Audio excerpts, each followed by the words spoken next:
trade WCW. What in the hell is he doing here? Monday Night Raw. Monday Nitro. He is broken. Austin 316 says I just whipped your ass. Brett screwed Brett. The new world order, brother. Let's get this. We are at war.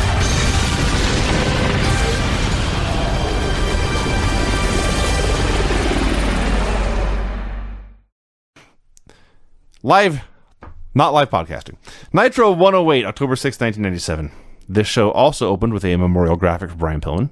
That was nice. That was nice. The Nitro girls danced. Titties. Craig, do you have anything to say? You'd better not have watched it. You just started giggling right We away. told you. It was pixelated. You were warned. It was pixelated. No, she just had a pixelated nipple. Right. Okay. They did not In real show life? the nipple. No, in real life, it's not pixelated. Oh. I don't think. No. Anyway, yes, there was a wardrobe malfunction, everyone. I just thought it funny right after this somber moment of Brian Pillman, and then, hey, look, tits. Hey, It was fitting. Brian Pillman would have appreciated that. He got the last laugh. It's true. Yes. He yanked that from above. He may have. That all makes sense now. So a man with a unibrow held up a sign declaring his daughter would be a future Nitro girl at this exact moment. Oh, Yeah. man. Bad timing. Eric Bischoff and Hollywood Hogan came out for a promo and said literally nothing. What did they say? They said so nothing. I don't even know what they It said. doesn't matter. They said nothing. Jeff Jarrett versus Booker T. They were in Minneapolis. They promised that Ric Flair would return to his birth city to hunt down Kurt Hennig, who was also from Minnesota. Okay, I'm not going to lie. So I was very busy today, and so the first couple of matches on Nitro, I had to fast forward. You shouldn't have fast forward through this match. I had to use the 30-second button because I needed to just catch up some time. Yeah. So this match starts, and Jarrett is stalling, and so I hit the 30 seconds waiting for wrestling, and he was stalling. Yes. And I hit it again, and he was stalling. I swear to God, I hit it 8 times. I saw nothing but Jarrett stalling. It was beautiful, Brian. They had some time. Did I miss anything here? Yes. Oh. They had a very good TV match. I watched the second half in the end when Mongo came out. I absolutely adore Mongo. There's something about his jacket and his hair and his sunglasses. He's always Mongo. And those mid-length wrestling trunks. Yeah, he's never They're not tights, Mongo. they're not trunks, they're just halfway in between. He's always on, yeah. Yeah, you never see him off. You never see him as Steven. Well, I should hope not. Why was that so funny? I don't know. Not even Steve, it's Steven. So this match was great, Brian. You missed a great TV match. Dude, it wasn't better than Benoit versus Kurt Hennig, so I'm cool with missing it. It was not better than Hell in a Cell. It was a very, very good TV Just match. the pacing was so great. You know what it was? It was a professional wrestling match. Yeah. Because Booker So T good. was a very good tag team guy who was starting a singles run, and they worked that in the story, by the way. And Jeff Jarrett was a great worker who knew what to do with a talented guy like that, and they had a great match. So Booker's making his comeback. He hits a sidekick. Grown men leap to their feet and begin to raise the roof. These people were going crazy for this match. Yes.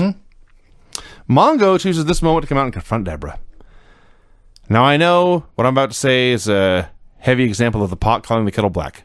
But Mongo, you gotta move on, dude. Can't dwell on these things. Gotta move on. Oh, the woman? Yeah. Now I'm a happily married man. And Sure. I intend to stay that way. Thank God I wasn't here last Well, week. he was now an unhappily It's Craig, unmarried you didn't man. miss anything. Mongo was unhappily unmarried and was very unhappy. No, I was talking about about you. it. I know. No, I'm good. Okay. So Deborah slaps Mongo. He punches Jarrett into the ring. Booker gets a win with a cradle. This is to be continued. Dude, can you imagine breaking up with somebody and in storyline you get to slap them over and over again? Can you imagine your woman leaving you, and then on TV she gets to slap you repeatedly in front of a nationwide audience Yes. every week, and you got to stand there and take it? Absolutely. The Man, announcer's saying, when Mongo shows up, this is really eating at him. You can tell when he walks into the building. Yeah, no shit. Yeah. they wanted some real emotion. You couldn't find anything else for this guy to do in a roster of like 80 guys. You know, one other thing, Vince never liked the old Southern style guys doing Southern style matches, but you know what? That shit works. It worked here. It did. That's the point. You know how to work, you can get any crowd into you. Alex Wright versus Billy Kidman. This was not Jeff Jarrett and Booker T. This was Alex Wright and Billy Kidman. This also went 9 hours, and it was not as good, I presume. 6:03. It was not. No Kidman- way. Swear to God. No way. Kidman got thrown outside, eyeballed Raven, who is now sitting next to Perry Saturn. It always makes me laugh. You know what's amazing about this? You know, I keep ranting about Stevie Richards and his gear. Yes. Perry Saturn is out there, and he's wearing Daisy Dukes, And a hoodie. and he's wearing a hoodie with no shirt underneath. Right. But, like, I had no problem with it. Because Perry Saturn himself Well, he's got, is such a badass-looking dude. Yes. and he's in shape. It's kind of like, if you're a really good-looking movie star, you can walk around in the street wearing fucking anything and you look good. But if you're just an average-looking geek, you got to wear something nice. And I think in wrestling today, there's too many average-looking Why are you geeks looking at me? Vinny, take notes. just wearing normal stuff. It doesn't work like that. Perry Saturn could get away with it. Stevie Richards could not. I apologize, Vince. Jesse Ventura once said it takes a real man to walk around in a pink feather boa. I think you say the same thing about a man in Daisy Dukes. No? All right. In the middle of this match, He wasn't a man, he was a planet. They cut backstage. Mongo and Deborah were bickering, and Jarrett's there, and Deborah slaps Mongo again. And Mongo vows to solve the problem by rumbling with Jarrett at Halloween Havoc. Mongo was great. He's going to give this guy a whipping. So after like 3 months, I have finally figured out what Alex Wright is doing with the stupid top rope move. It is a flying, rolling, single leg foot stomp. Yeah, where have you been? Because every time he does it, I think It looks so stupid, Brian. it looks so bad. I assume he's doing it wrong. No, he's just got a really stupid move. It's a really awful move. The crowd was distracted by a guy in a pink robe pretending to be Ric Flair. Match was boring. Kidman missed a 450, and Alex danced and won with the German suplex. God, it was like Kidman does a 450, but he just does a flip and lands on his feet and then smashes his head on the ground. And Alex starts dancing and looking at the people and wasting time. Then he grabs him and Germans him and pins him. I was like, you killed Kidman. Yes, he did. Fuck. This is the man you defend every week when I tell you I hate him. I'm entertained by him, but he sucks. There's two totally different things. Mortis versus Ernest Miller. Zbyszko was sure to point out that karate is useful for fighting multiple opponents, but wrestling is best for one-on-one fights. I like the idea that if you do karate, you can defend yourself against 10 men. Sure. Right. But as an art, it's not effective against one. Right. His math does not add up. And then they go, Larry, we know you are a practitioner of the martial arts. And Larry goes, I'm not a practitioner. I'm a teacher. It's like, oh, sorry. So this was a match that would have fit right in on a 2016 wrestling show. And your typical 2016 wrestling fan probably wouldn't realize it was a bad match. But when you watch this in the context of what we watched in 97, good matches and bad matches, this was a bad wrestling match. In the third match on the card, with two guys at the very bottom rung of the ladder, Mortis took it upon himself, God bless Chris Kanyon, he decided, I'm going to use and kill every finisher in the world in this match. He got the heat with a top rope Fameasser. Move. No, I don't think anyone was using the regular Fameasser at this point. But he did this flying top rope leg drop and lands on the man's head, and it was a transition move. God bless Canyon, but he liked his moves. Got it. AA for a near fall, superplex for a near fall.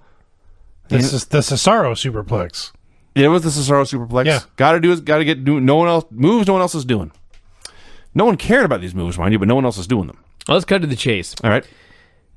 Ernest Miller won, and for a guy with no formal training and less than a year in the business, yeah, this match was bad, but he was really good.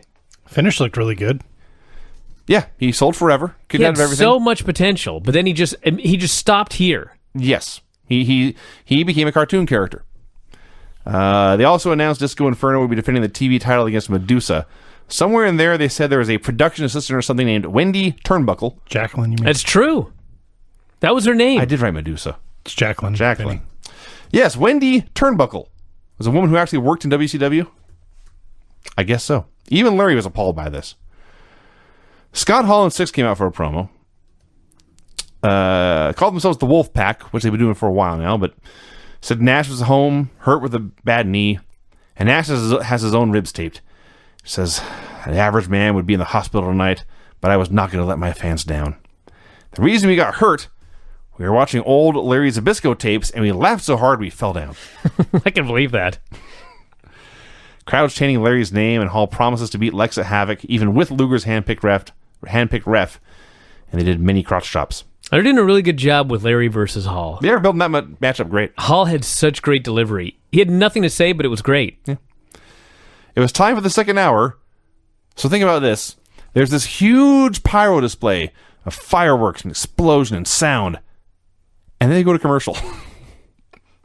All right, way to follow up on that momentum. Scott Hall versus Hector Garza. Hall beat the hell out of him forever. Occasionally would comically oversell his ribs just to remind us all he was faking an injury.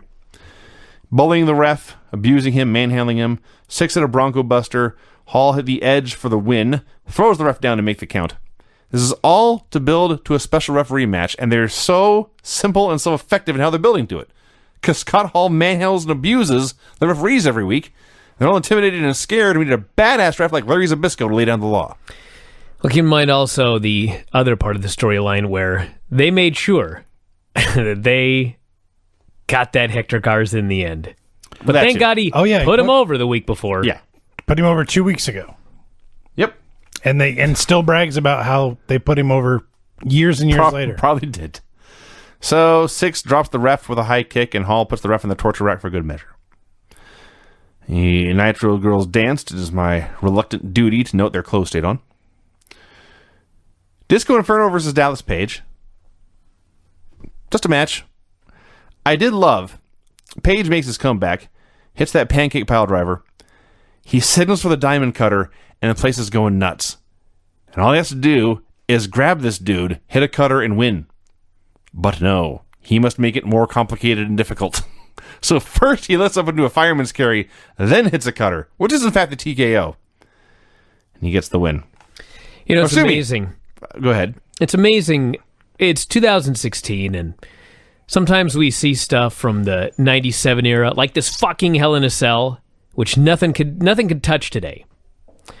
But then you see Randy Orton, who, by the way, Daniel Bryan did an interview, and he said that the best man that he'd ever stepped in the ring with in his whole entire career was Randy Orton. I remember that spot at WrestleMania where they did, it's so memorable to me, I can't remember exactly what it was, but he did an awesome RKO at WrestleMania. With Seth Rollins? That's right. That's right. Seth went for the curb stomp and he stood up and then hit the RKO in midair. And we have like he just hit so many great RKOs out of nowhere. You watch Dallas Page, who in 1997 was also basically hitting RKOs out of nowhere. Sure. It's so primitive. Yeah. It's like watching the Flintstones. But it still works.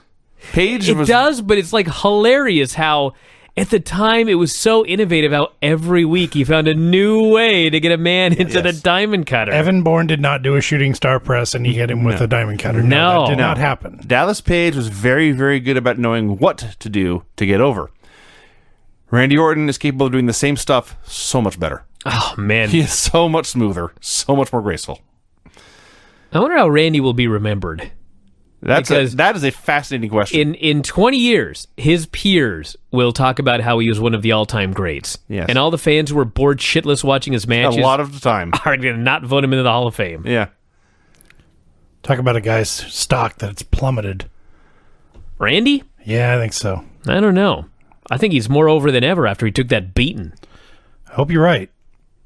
So Page hits this move, and I must correct myself. He did not get the win. This was a TV title match. Before he made the cover, Randy Savage zoomed in and attacked him for the DQ. He went to pile drive Page on the cement, but Roddy Piper appeared. He broke that up. Piper spits in Savage's face.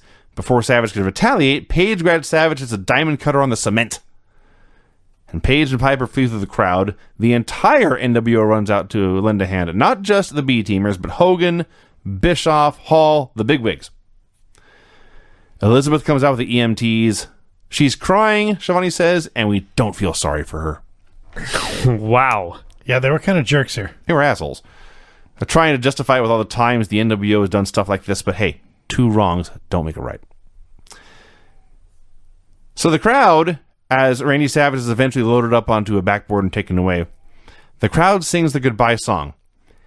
And we had peak Mike Tenay, who cannot just say, the crowd singing the goodbye song. Mike Tenay has to say, they're chanting, "Na-na, na-na." I laughed. He's amazing. NWO vowed revenge.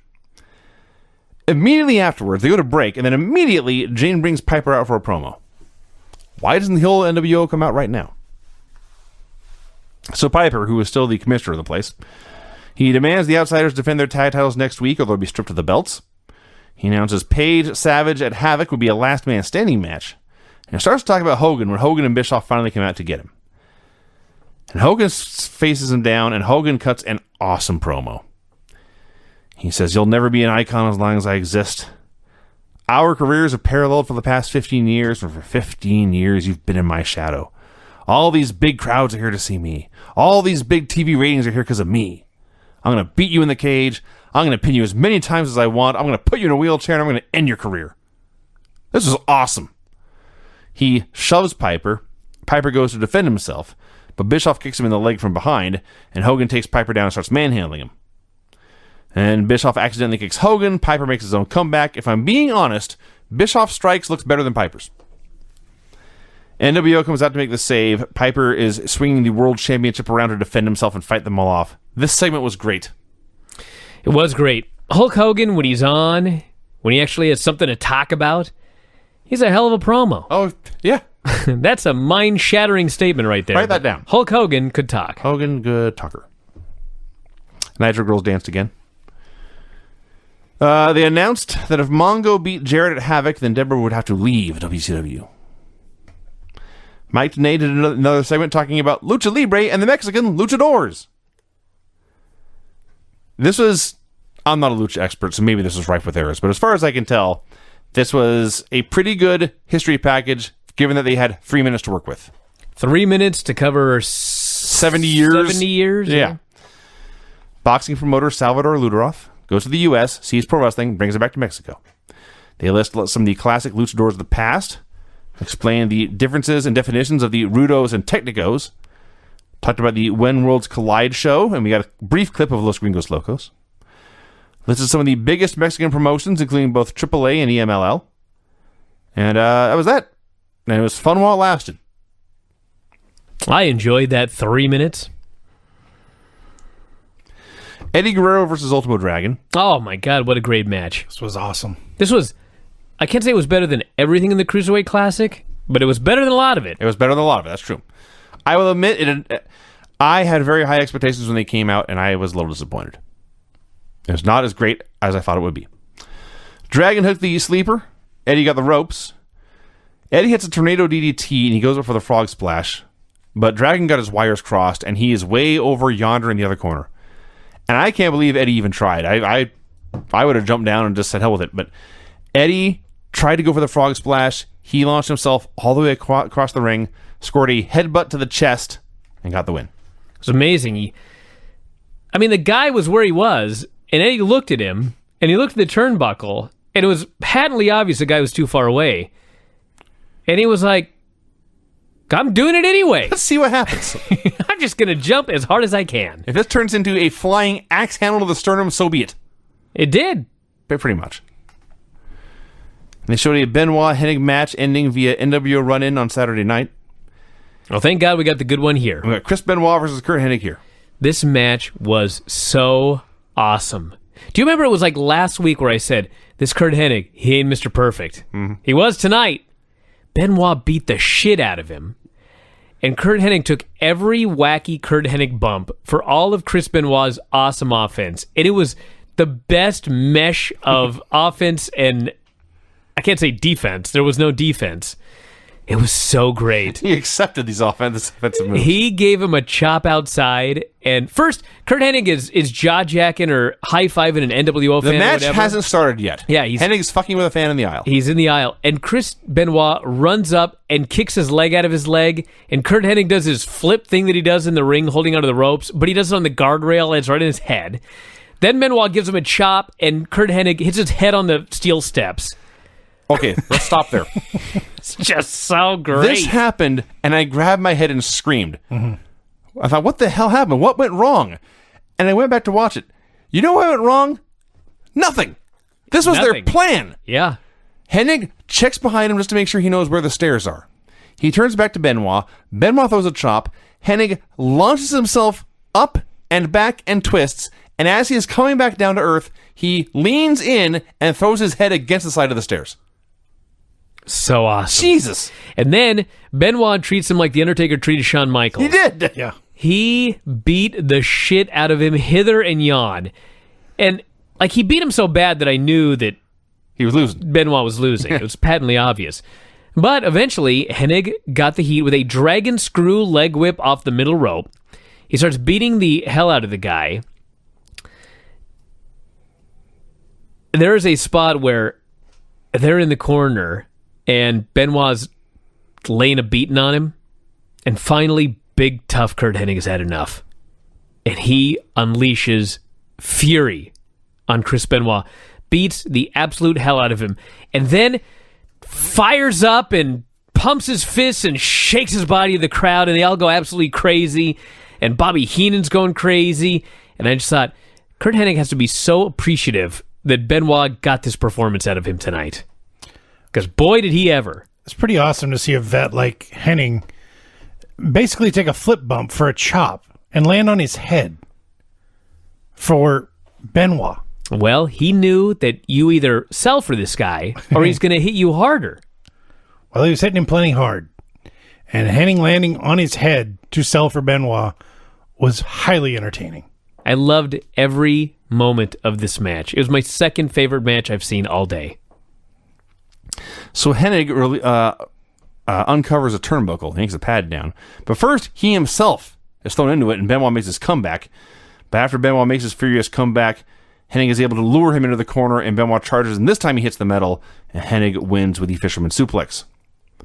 The NWO all come out. Hennig got his win clean, but now they want to stomp Benoit anyway because they're mean. Flair comes out to make the save. Flair charges down to ringside, chops the piss out of everyone. Hennig bails. Flair gives chase.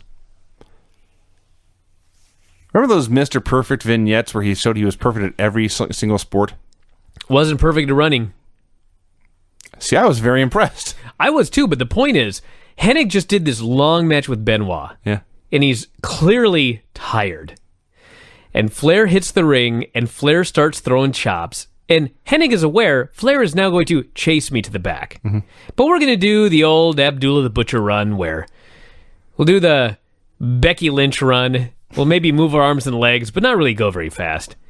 But Flair is fucking hauling ass. Flair was and he moving. gives chase, and Hennig rolls out of the ring, and he sees the guy coming, and he's like, Jesus Christ, I gotta run. Oh, yeah. And he runs, and Flair is running faster than him. Uh-huh. He chases this guy all the way up the ramp. I was watching this going, this Mr. Perfect, this Ric Flair, these guys were amazing athletes. Yes. Flair especially. Flair doesn't get the credit because he's no Shawn Michaels. He's not smooth like Shawn Michaels. Right. But this guy was an unbelievable athlete. Mm-hmm. And you could see it here. There was just this...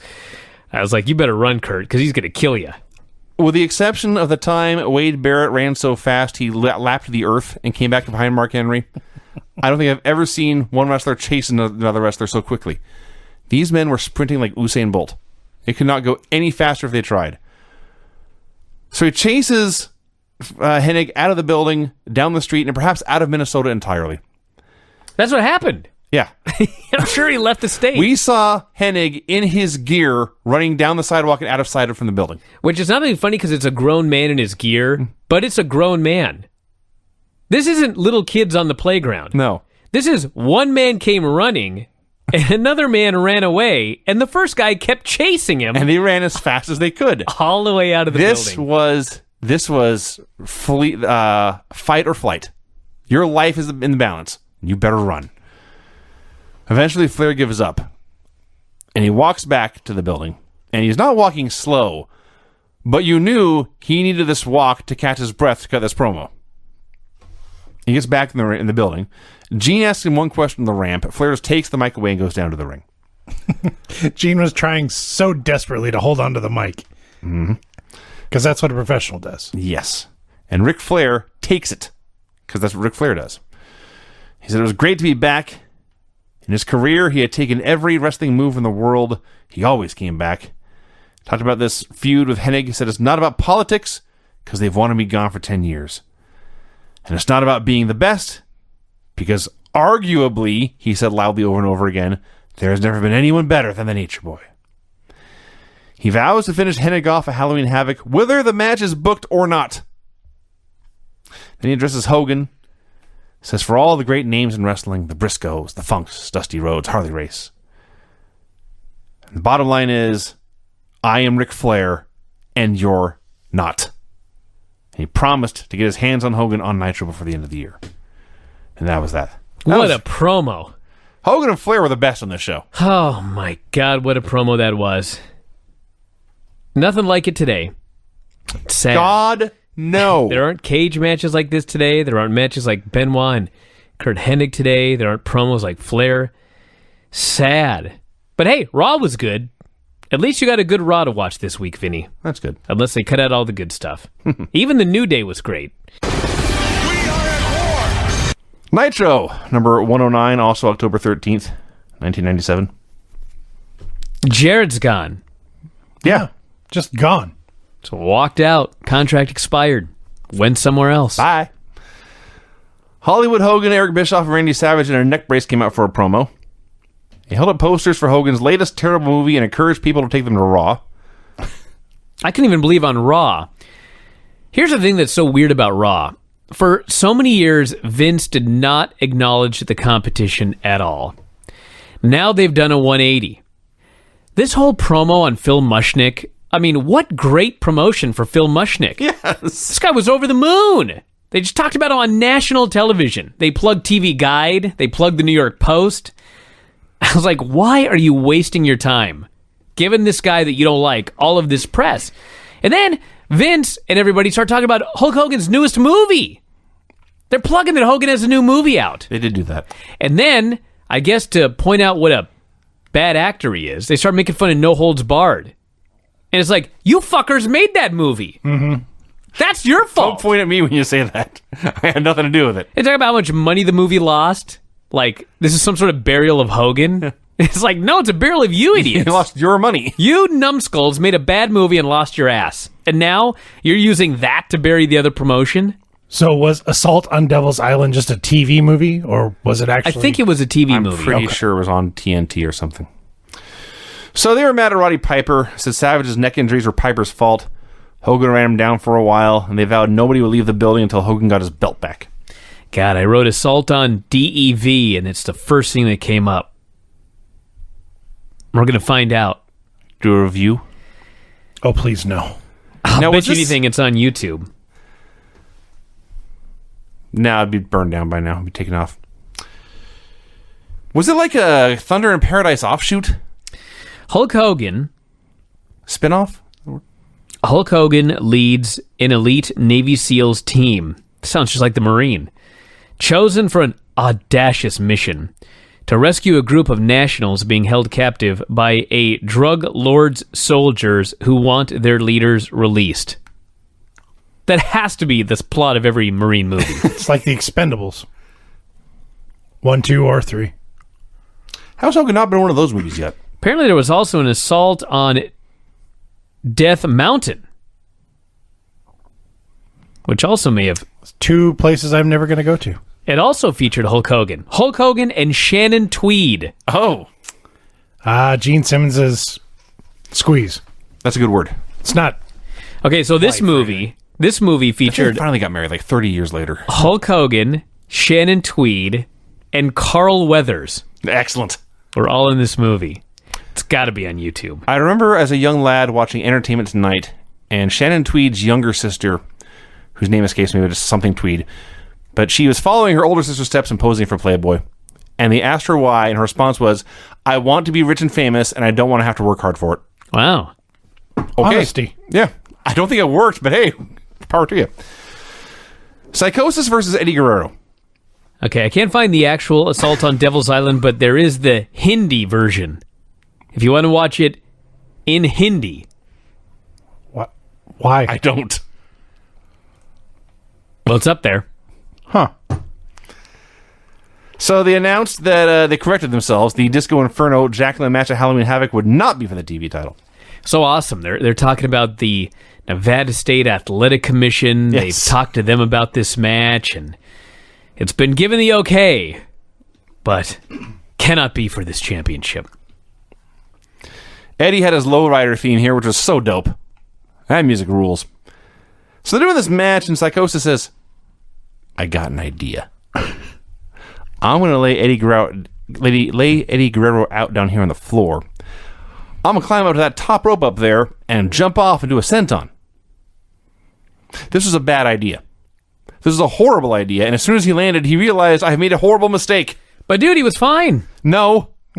Well, he was. I mean, he didn't break He his ass. survived. He didn't. He's on a wheelchair, but he didn't felt separate his bladder from his He did not urethra. tear his urethra like Johnny the Bull. Or whatever it was. But he was grabbing his tailbone for the rest of the match. Yeah, he was quote-unquote selling the rest of the match. Yes. And it almost looked like he was going to do the leg drop off the top, and it almost looked like at the last minute he said, nah, I'll just try the senton.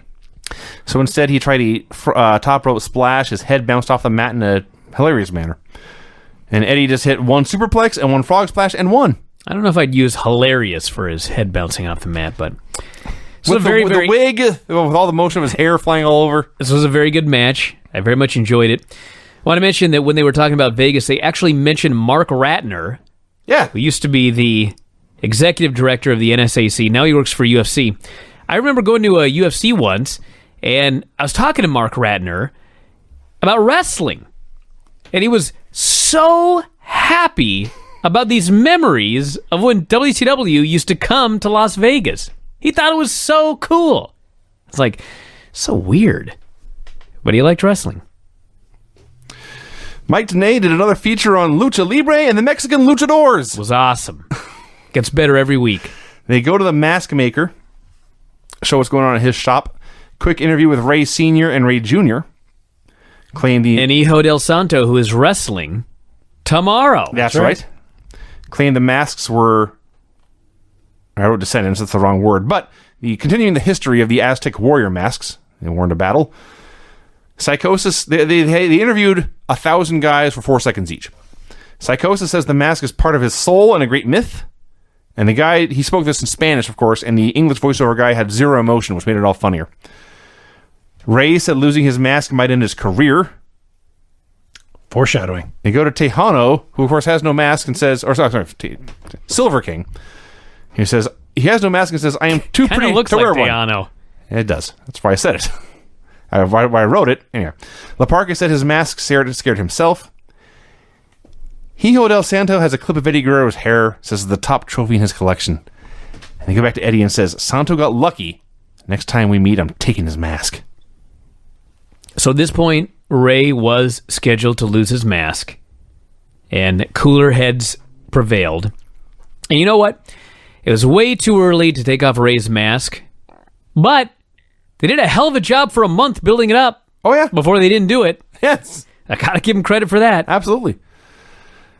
Gene brings Piper out for a promo. He makes fun of the Outsiders for crying. This was a way better Piper promo than usual. He was like lucid. He was very... That's exactly the word I was going to use. Yes. He had points. He made them. He left. He said they would defend the titles tonight or be stripped. And I think he forgot to mention this, but Gene says it will be 6 subbing for Kevin Nash tonight, but they will defend the titles against the Steiners. Nitro Girls came out and danced. William Regal versus Steve McMichael. This was something else. Something else meaning awesome. William Regal. It was so amazing because I thought, let me put myself in William Regal's shoes. What am I going to do with this guy?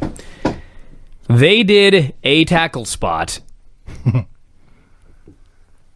Grab the headlock. Tackle. That's the whole spot. Yep. A good 2 minutes. It was a good 2 minutes to accomplish this task. I'm watching it, and then they go to the arm ringers. I'm thinking, man, Mr. Regal's taking no chances with this big Mongo. Yep. And then the finish is a tombstone right on his head. I was like, how did Regal agree to that? Not just that, Regal trusted him enough to flail his arms and legs Yes. as he was upside down. I remember years ago seeing Fit Finlay do this with The Undertaker. And I thought that tells you right there just how respected Undertaker really is. Right. This is Mongo. Well, you know what? Mongo was a big-ass, strong dude. That's true. And he didn't drop him. He's Regal's alive. He pulled it off, so... This just a mere 6 weeks after Mongo almost tripped and fell Yes. with the tombstone. Yes. But the key is, he didn't. I understand that. He almost did. What I like is there are points in this match where Regal would call a spot, and he would then sell the move whether Mongo did it or not. Oh, yeah. So he'd say, hit an elbow. Mongo would say, what? And Regal would be on the ground grabbing his head. And they'd lock up and he'd say, do an arm wringer. Mongo would say, what? And Regal would grab his shoulder and collapse screaming.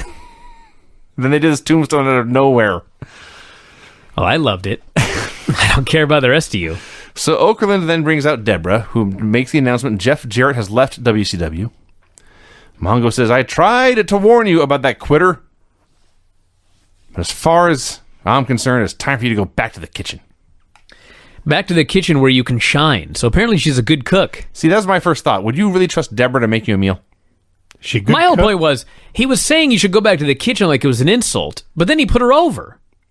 Maybe she is a great cook. Or maybe she just does dishes really well. I guess he didn't specify cooking. No, he did not. She promised she had a surprise for Mongo at Halloween Havoc and that the Queen would come out on top. I can't even remember who it is. I can only imagine. Yuji Nagata versus Chris Jericho. This was so much better than the first Yuji Nagata Chris Jericho match they had a couple of months ago, which was horrible. I love how the crowd, moments in, started chanting USA, USA, Chris Jericho from Manitoba. True. He got dropped on his head 15 times in this match. That exploder. They were trying to kill each other. The exploder and Yuji that sent Jericho out of the ring. So Jericho takes out Sonny Ono, and he goes up top, but then Ono trips him. Jericho falls flat in his face, and Yuji finishes him off with the Nagata lock.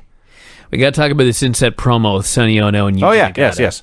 It was the best. Sonny Ono cuts a promo in English, and then he beckons to his man, Yuji Nagata. And Yuji Nagata shouts something angrily in Japanese. Sonny Ono then shouts something angrily in Japanese, and then they both glare at the camera. I watched it at least 30 times. I laughed harder every single time. It was so great. Why can't we have more of this? Why does everybody have to speak English? Drives me crazy. Let a guy from Mexico come on TV and speak Spanish. Let a fella from Japan come on TV and cut an angry promo in Japanese. It's the fucking World Wrestling Federation. Or World Wrestling Entertainment. Let people come from all over the world and be themselves. This was the best promo on the show. I couldn't understand a word they said. Raven did a promo. Who? Raven. Oh, Raven. He was in a child's bedroom. There was a crib in there and a music box playing. It was This dark. is not Bray Wyatt. Oh, totally. Here's exactly my last words on this were, this was very much like a Bray Wyatt promo, except by the end he at least had some point. Most Bray Wyatt promos, he talks for 3 minutes and I have no idea what the hell he's talking about. Raven is dropping some... He's rambling about first memories of abandonment and loneliness and sadness. And a critical juncture, children take a step towards greatness or they're doomed from the beginning. And the last thing he says is he has no control over his own fate, destiny, or actions. And the path is determined for him. So at least this establishes he's going to do something terrible and not take responsibility for it. Fine. I liked it. Raven's always cut a good promo, if you ask me. Nah. It was okay. Bill Goldberg versus Scotty Riggs. Poor Scotty Riggs. Goldberg's now had 3 matches, and now they're letting him do stuff. Yeah, they shouldn't do that. He almost killed this guy. There were many almost kills in the streak. Dude, given how long he's been out of action, this is largely what I expect his match with Brock Lesnar to be like. Except Brock will say, good. That's true. That's how he likes it too. Brock is a lot bigger than Scotty Riggs. Word. So Goldberg did have an entrance, and he had his iconic music, at least here on the network edit. I don't know if they put it in or not. Still no pyro. They showed Raven, Saturn, and Sick Boy in the crowd. I forget if Sick Boy ever actually wrestled or not. He did. So Larry and Shivani cut a promo. Scott Vick. Yeah. Larry and Shivani cut a promo on Generation X, how lazy they are, and they don't want to take responsibility for anything. Inadvertently putting over the new group on the other show. Let's see. Goldberg learning on the job. Oh, God. Yes, that's right. The moment, I believe the worst moment of this match for young Mr. Riggs. They're on the floor, and Goldberg presses him overhead. Oh, God. He goes to drop him on the guardrail. I'm thinking, okay, Scotty will reach out, catch his hands on the guardrail, and kind of go down on his chest. Goldberg dropped him pelvis first across the guardrail. Now, A, that hurts your pelvis badly. B, your head then falls into the ground. That's true. All sorts of bad news. You thought this was worse than the spear. Spear, well, I've seen 1,000 spears. That was a really, really bad one. He did... That was really great for me. I would take 1,000 spears in the middle of the ring as opposed to being dropped pelvis first. Yes. I need my pelvis. I do not want it dropped on a metal guardrail. So Riggs survived, and Goldberg went to the jackhammer and won. If you watched this and didn't know anything else about Goldberg, and at the time nobody knew anything about Goldberg, you would think, total dick heel. Now, the other thing is, they did not show this, but they mentioned it. Goldberg was not 3-0 at this point, he was 4-0. Because on Saturday night, he had met in combat and defeated Roadblock. Oh, man. Me want tape. I'm sure it's on the internet. Goldberg in his third match against Roadblock. You know, Carnage and devastation that will ensue. Goldberg's coming back to face Brock, and he's doing all these interviews, and I don't know what interview it was, but I got all of these emails and tweets and text messages the other day about some interview that he did, and these people were so angry. I guess Goldberg was doing this interview kind of in character, and he was doing a Roddy Piper, and he was talking about all the fights he had and how he was a fighter. He wasn't talking about being a pro wrestler, and these people were like, God, this guy just... acting like he was a fighter and this and that. Clearly they had not seen this match. This may have been a shoot. No wonder he thought he was a fighter. The Nitro girls danced. I like how Vinny adds that every time for historical purposes. Well, I when they started coming up, I asked, should I mention this every time? And I believe I was told yes. I'll pass over in the future. Maybe just mention it if, like, a nipple pops out or there's something of note. Right? Vinny is Whisper shows up for the first time. Vinny is a historian. You see, he's a documentarian. Needs this for posterity. A documentarian. Someday, Is that not a word? No. someday, someone's going to do a study on how frequently the Nitro girls danced on Nitro, and they're going to use these shows as their source. And if I miss one, their information will be faulty. I guess it is. Aha! An expert analyst of historical documents. That's not Vinny. That's what You mocked me. Nor is he a photographer specializing in producing a factual record. Well, Scott Hall and Six versus the Steiners. it's a great match. I loved this match so much. NWO did a quick promo. You know why you loved it? Because all four guys are awesome? Because Scott Steiner was killing Six. That was the best part. It Whenever wasn't the only part, but it was the There best is a part. giant muscular man destroying a little skinny geek. It's awesome. Six? That's the problem with MMA today. Weight These divisions? matches are no more. I need to see Cain Velasquez versus... Conor McGregor. Oh, man, the money. So yes, Six was so great as the puny little twerp who found himself in this big boy fight and had to hide behind his big strong buddy all the time. And Rick Steiner and Scott Hall get in there and they're just throwing each other around, and it's awesome. I should add, by the way, Hall's doing his promo before the match and a piece of garbage hits him right in the mouth. No reaction. Just keeps on going. Badass. So they eventually get the heat on Rick for a minute or two, and Six goes for the Bronco Buster. And he leaps high in the air, and he's coming down, again, pelvis first, and Rick Steiner sticks up his boot. Yeah. And Rick's boot travels through Six's genitals and perhaps out his mouth. Six is perched atop his boot, balls first. Just hanging up there in the sky. Six collapses as should have. Steiner tags in. You've never seen a limp body thrown as high in the air. Oh my God, he backdropped him. The only backdrop I can remember that was close to this was at Survivor Series 1990 with Shawn Michaels and the Warlord. I remember this off the top of my head. He flew so high, he left the screen. I'm not making this up, Craig. You saw this. I know. He went out of the screen and then came back down. So, let's see. They hit Six with the elevated DDT, but then Hall pulls the ref out of the ring and lays him out. That is a ridiculously awesome move. The elevated DDT? Yeah. So Zbyszko comes out to confront Hall. This distracts Hall, and the Steiners cut him off, hit the diving bulldog, get a double pin, and Larry runs in. And you know what Larry did?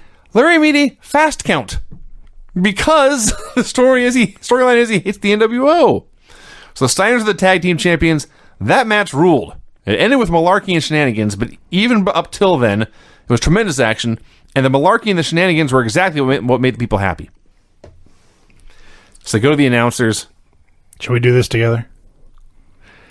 Yeah, sure. They're having a grand old time. They are so happy that WCW has finally worked together to get one over on the NWO. And they say, and now for all this celebration and glory, we do have an injury update on Randy Savage.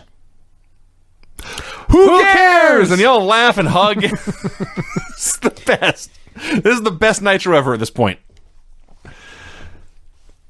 Dean Malenko and Rey Mysterio. Oh, great. I don't know what got into Heenan and Shivani this evening. Quite often these guys did not get along and it showed in the air, but they were in a great mood. They were cracking each other up, laughing, and then one time they even spoke over each other and they both said, "Oh, I'm sorry, you go first." They're best friends of all time on this show. Hey, they were finally commentating a show where WCW was winning. That is true. Savage got his comeuppance last week. Just saw a tag team title switch. WCW is on the upswing, and everybody's in a jolly mood. Yes. So the high peak of this match was Ray charges at Dean. Dean presses him over his head. Ray goes flying through the air, lands on his feet on the top rope, and comes back off with a corkscrew dive. Ray was so good. Dean was so good. He's a freak. Have I mentioned these matches are as good as, if not better, than everything in the Cruiserweight Classic? It's true. And this was 19 years ago. Yeah. The only thing that irritated me about this match was the fans. Fans were not into it as They did not care a bit. Who gives a shit about the These fans? guys were working so I'm like hard. Phil Mushnick here. So Ray hits the West Coast pop and he has the win, but as he makes the cradle, Eddie Guerrero dives in out of nowhere and yanks his mask off. And Ray has to hit the deck to cover his face. Dean puts him in a... No. It was so great. Ray's on all fours, and Eddie runs in and yanks the mask, and Ray does the perfect luchador for a split second. He looks straight at the audience, eyes wide, face looking right at him, bare to the world, and then he covers his face. And there's a dude in the front row who has just seen Rey Mysterio's face. Mm-hmm. And he's dumbstruck. And I don't think he moved.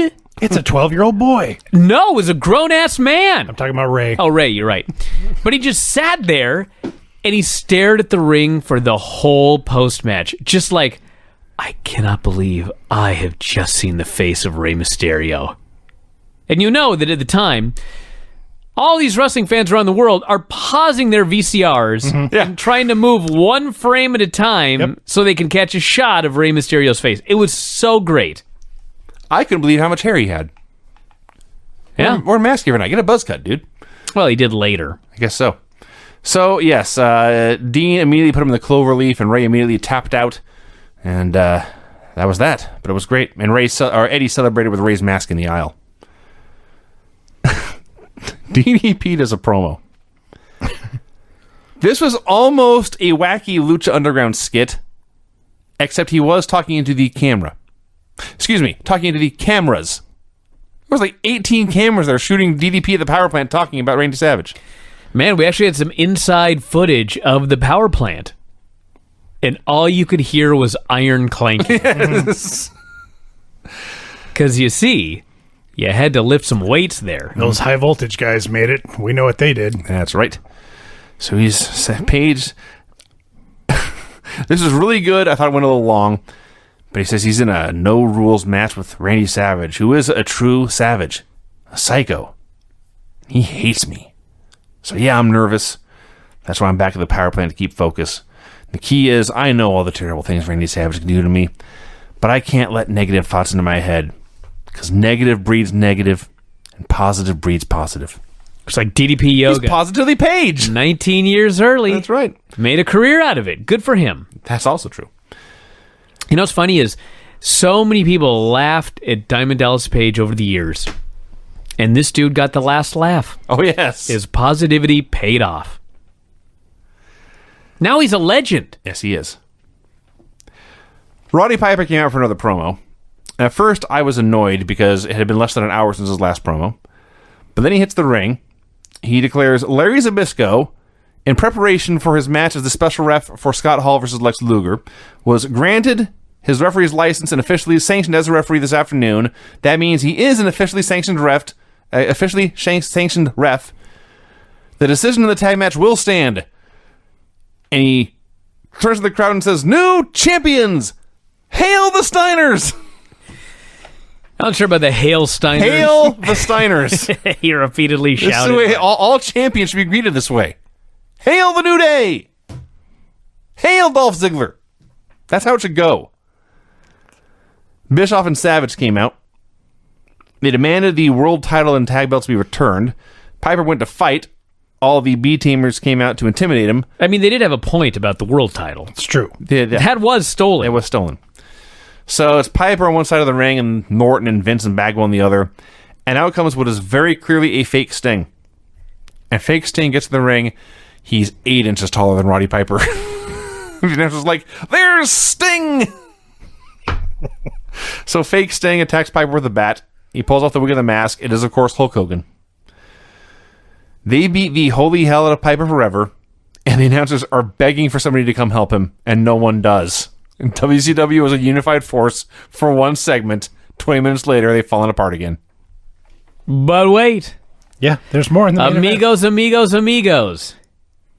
Out comes a man in a Sting mask who takes off his wig and mask, and it's Sting.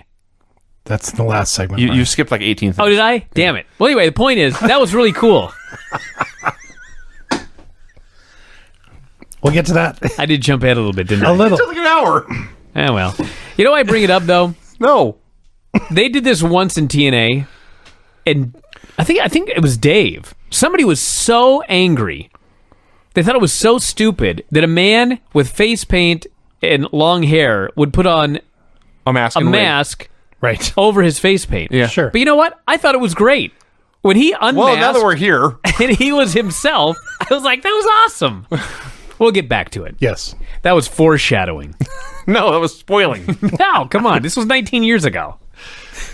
Had a Flair Hennig video package. And it wasn't bad, but I'm watching this thinking, this company's owned by Ted Turner. Literally a media mogul. Right. How can your video production crew be so much worse than WWF's? It never was better. No. Ever. Because it's not the equipment. It's what you do with it, Vinny. Clearly. But Yes. you would think Write that down. Clearly. you would think Ted Turner would I see what you're saying. You would think Ted Turner would hire better people is all. Dude. WCW? Well, there's that. The fuck are you talking about? Have you not read my book, damn it? I will admit it has been a while. Scott Norton versus Ray Traylor. You know, for about 30 seconds, this match was a hell of a slobber knocker. And I'm thinking to myself, when I was a young man, I did not give Scott Norton nearly enough credit. And 3 minutes later, I was like, nope, I gave Scott Norton exactly as much credit as he deserved. Hey, it was fun for a while, but then it just kept going. I'm like, this is Scott Norton versus Ray Traylor. This show is extra long. It certainly was. Can we just end this and end the show earlier? Billy Kidman came out to take a seat next to Raven, to which one fan replied, Billy Kidman, oh my goodness! So there's choking, there's interference, the crowd's chanting, Raven sucks. Ray goes after Vincent on the floor, he gets clunked with the spray paint, and Norton wins. And they tag Ray, and the announcer's like, well, nobody's come from the back again. Way to go, WCW, dropping the ball here, geeks. Speaking of things that could have been just cut from the show. Disco Inferno versus Alex Wright. Really? Yeah, really. It wasn't that bad. In fact, I was watching it thinking, this is Alex Wright, whose gimmick is that he has a horrible dance, and he's a numbskull. He's facing Disco Inferno, whose gimmick is that he has a horrible dance, and he's a numbskull. Sure. And then they went in there, and they had a professional wrestling match. It wasn't bad, to be fair. And it wasn't bad. I just can't stand Alex Wright. It was long. Don't say. It was long and boring. It didn't need to be as long and boring as it was. It was way, way better than that Scott Norton match with Big Bubba. It's the Thank you. It's the battle of the extra bright gear on this match. Alex hit 500 moves in a row, and he's Alex Wright and not Chris Benoit, so it wasn't very good. Then Disco got one backslide, and Alex hit 500 more moves in a row. Jacqueline came out showing all sorts of boob. She distracted Disco as... All sorts. Yeah. There's one sort. It's just a saying, dude. There's cleavage, there was side boob. Vinny, we're probably documentarians. I want facts here on this show. 4 minutes ago, Not it was not a sayings. thing. So she distracts Disco, and I can't blame him for that one. And Disco comes back, and he tries to do the rolling cradle with a handful of trunks, but he's totally out of position, so he just throws his hand down in that area, and I swear he pinned Alex with a handful of penis. Wow. Hey, whatever you got to grab. I wouldn't kick out either. Whatever handle works. I guess so. So, Disco leaves before Jacqueline can make another move. It's a new definition to the pump handle slam. Apparently, I was doing it wrong. Nitro girls danced. Damn it. I thought we agreed. No more of this. Vinny is a documentarian. All right, I'll skip the Nitro girls in the future. Dallas Page versus Kurt Hennig. Not as good as last week. No, I'm pretty sure that 1997 Kurt Hennig had a good match, and it's gone now. He stalled forever.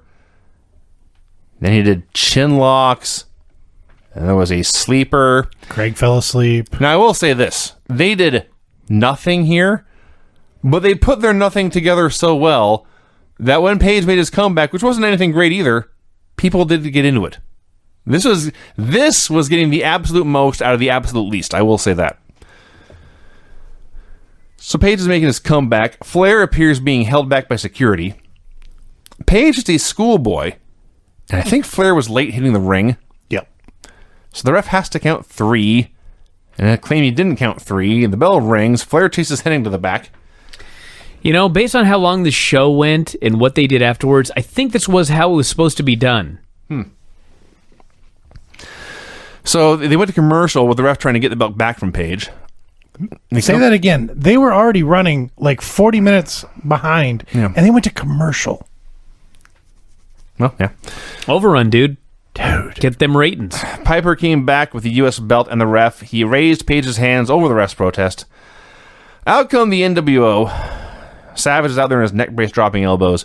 For the third time in the last hour, the announcers are begging anyone in WCW to come help and lend a hand. Mm-hmm. Anybody. So this beating goes on and on and on and on, and then Sting appears amid the fans up in the stands. And the action stops, and the NWO points at him. And Sting begins to come down the stairs, and then Sting's coming down the stairs from the other side, and then Sting is coming down the stairs from the other side, and now I get what Bryan meant when he said amigos, amigos, amigos. Yeah. Thank you. Yes, It is relevant. So now I was trying to figure out the point, because, okay, there's an army of fake Stings, okay? But all these Stings are in the ring and just getting killed. Mm-hmm. Who signed up for Sting duty? What were they getting paid? It wasn't enough. So after seriously a dozen Stings or more show up and get killed, there's another fake Sting in the ring, and Bagwell goes up and punches him, and this fake Sting no-sells it. and the crowd notices, and they realize what's up right away. And fake Sting pulls off his mask and wig, and it's the real Sting, and he drops Buff with a DDT. The NWO panics. Hulk Hogan does the best silent movie run in place in terror. Can't call it a bump, but that's what he was doing. And they all ran away because they were afraid of Sting. And so the show ends with Sting and Piper standing next to each other, and Piper screams, "I'll kill you!" All shows sit down with Roddy Piper screaming, "I'll kill you." I know one other show that did. But anyway, everybody. That's true. That's a show. I liked it. I liked both shows this week. They were very, very historic. All right, Nitro 110, also October 20th, 1997. Show opened with most of the NWO laid out backstage with merchandise and spray paint indicating that Sting, DDP, and Roddy Piper had been behind the attack. There was an Icon shirt laying on the ground. You know how weird it is that there was a Baseball bats here and attack there. involving graffiti on both shows. Yes. On the same day, and they were both live. Yeah. What a weird coincidence. And irate Eric Bischoff and Hulk Hogan stormed down to ringside, soon joined by Randy Savage. They demanded that Page and Piper and Sting come out and fight right now. There was a cage hanging over the ring for no reason. So nobody came out, they just left. The announcers ran their mouths for a while. They pointed something out. They actually did something good here, because I missed this last week. 2 weeks ago, Roddy Piper in an attack on the NWO stole Hulk Hogan's belt. Then last week, they did the gimmick with the fake Stings, where one of the fake Stings was actually the real Sting. Real Sting, after unmasking himself and kicking NWO ass for a while, he reaches into his belt and he pulls out the world title and passes it over to Piper. And this proves that Piper and Sting are in fact working together. So I'm glad they pointed that out. Not that there was much doubt about it, but hey, they're not just randomly attacking the NWO on their own. They are in fact a united front. Chris Benoit versus Eddie Guerrero. Who wants to start? Holy shit, what a match. Jesus Christ. This was the best 4 minutes of wrestling I watched all week. So awesome. Like, they're coming out. And I start to think about the hundreds of Guerrero Benoit matches, and there's like 2 I didn't like. And for some reason, those 2 floated to the surface, and I thought, I hope they they do better than that. They did. They did. First of all, these mullets. These mullets were awesome. They were amazing. So they did the most simple psychology thing in the world. Benoit's going on offense a lot, but every time he goes for his big chop of doom, Eddie ducks it and hits his own stiff chop. And he's avoiding the chop and avoiding it. And finally, Benoit just corrals him in the corner and hits about 5 stiff chops to the chest and just crushes him. And Eddie's selling the hell out of it. The fans are squealing. It's all great. Eddie's chest is all marked up by the end of this. So they keep going. It's still a great match. And then they did my new favorite finish ever. Benoit charges, Eddie hits a drop toe hold, and Benoit goes headfirst into the turnbuckle. Benoit's down, Eddie goes to move in on him, but the ref pushes him away so he can check on Benoit. But as the ref is checking, Eddie goes up top. And the ref turns Benoit over, he is now in perfect position for the frog splash, so Eddie just hits it as the ref is checking on him. The ref is appalled, but Eddie points at the mat, and the ref counts 3, and Eddie wins. That was great. You know what's funny was when I was watching this, these guys were like the 2 best wrestlers in the history of the world. Pretty much. Mm-hmm. This was 19 years ago, and let's think back 19 years ago to our boom boxes, for example, and our CD players, and our Tandy computers, and your Nintendo video game system, all of this primitive stuff. Like, technology has advanced remarkably. And virtually every single technological thing you could think of in the world, except, and I won't bore everybody, microphones. But anyway, it's all better now than it was then. I'm not sure that there will ever be wrestlers as good as these 2 men again in the history of the world. Because let's think about what these guys did to get so great. They went all over the world. If they wanted to, they could get juiced to the gills. Nobody's telling them to slow the fuck down. They worked through injuries. They took shots to the head. They did all sorts of crazy things that you just can't do anymore. The things that these guys did to become as great as they were, you can't do that anymore. I'm not sure that we will ever see wrestlers, and granted, they're both dead. They were dead by 10 years later, they were dead. Mm-hmm. This is not a good way to live life. No. I'm not advocating this. But my point is, I don't think we're ever going to see wrestlers like this again. There's nobody like this now. These two would be the best wrestlers on the earth today. By miles. Who's better? No one. AJ's not better. Fuck no. Tanahashi's by the not way, better. Okada's not better. AJ, Tanahashi, and Okada would all tell you that, by the way. Yeah, nobody is better than these two guys were in this match right here. All of what you say is true. No one's close. I will point out, there were lots of other wrestlers doing self-destructive things at that time. They weren't this good. I know, you're right. Yeah. That's true, but... It really just backs up your point. There was no one this good before. There was no one this good since. No. That was just the peak. I also like it. These two are best friends. And isn't it funny when you go into the ring with somebody that you're buddies with, and that gives you the green light to beat the crap out of them? What are you talking about? Come on, you were Give me more a stiff break. with me and Matt than you were with anybody No, I else. wasn't. I was never stiff with anybody. Okay, well, maybe it was just me then. It was just you. Dude, you used to punch me in the face repeatedly. I never punched you in the face. That's a lie. I never touched anybody, except Vinny.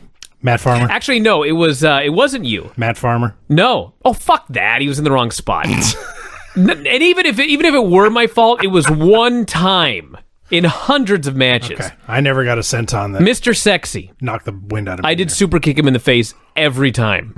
And I have no idea why. And I Didn't he liked get his him. hand up. What an idiot. I liked the guy. But he was the only guy I ever touched, and I touched him every time. Big Sid must have loved me. He beat the fuck out of me every single time out. Like Mr. Concussion. So yeah, this match was great, everyone.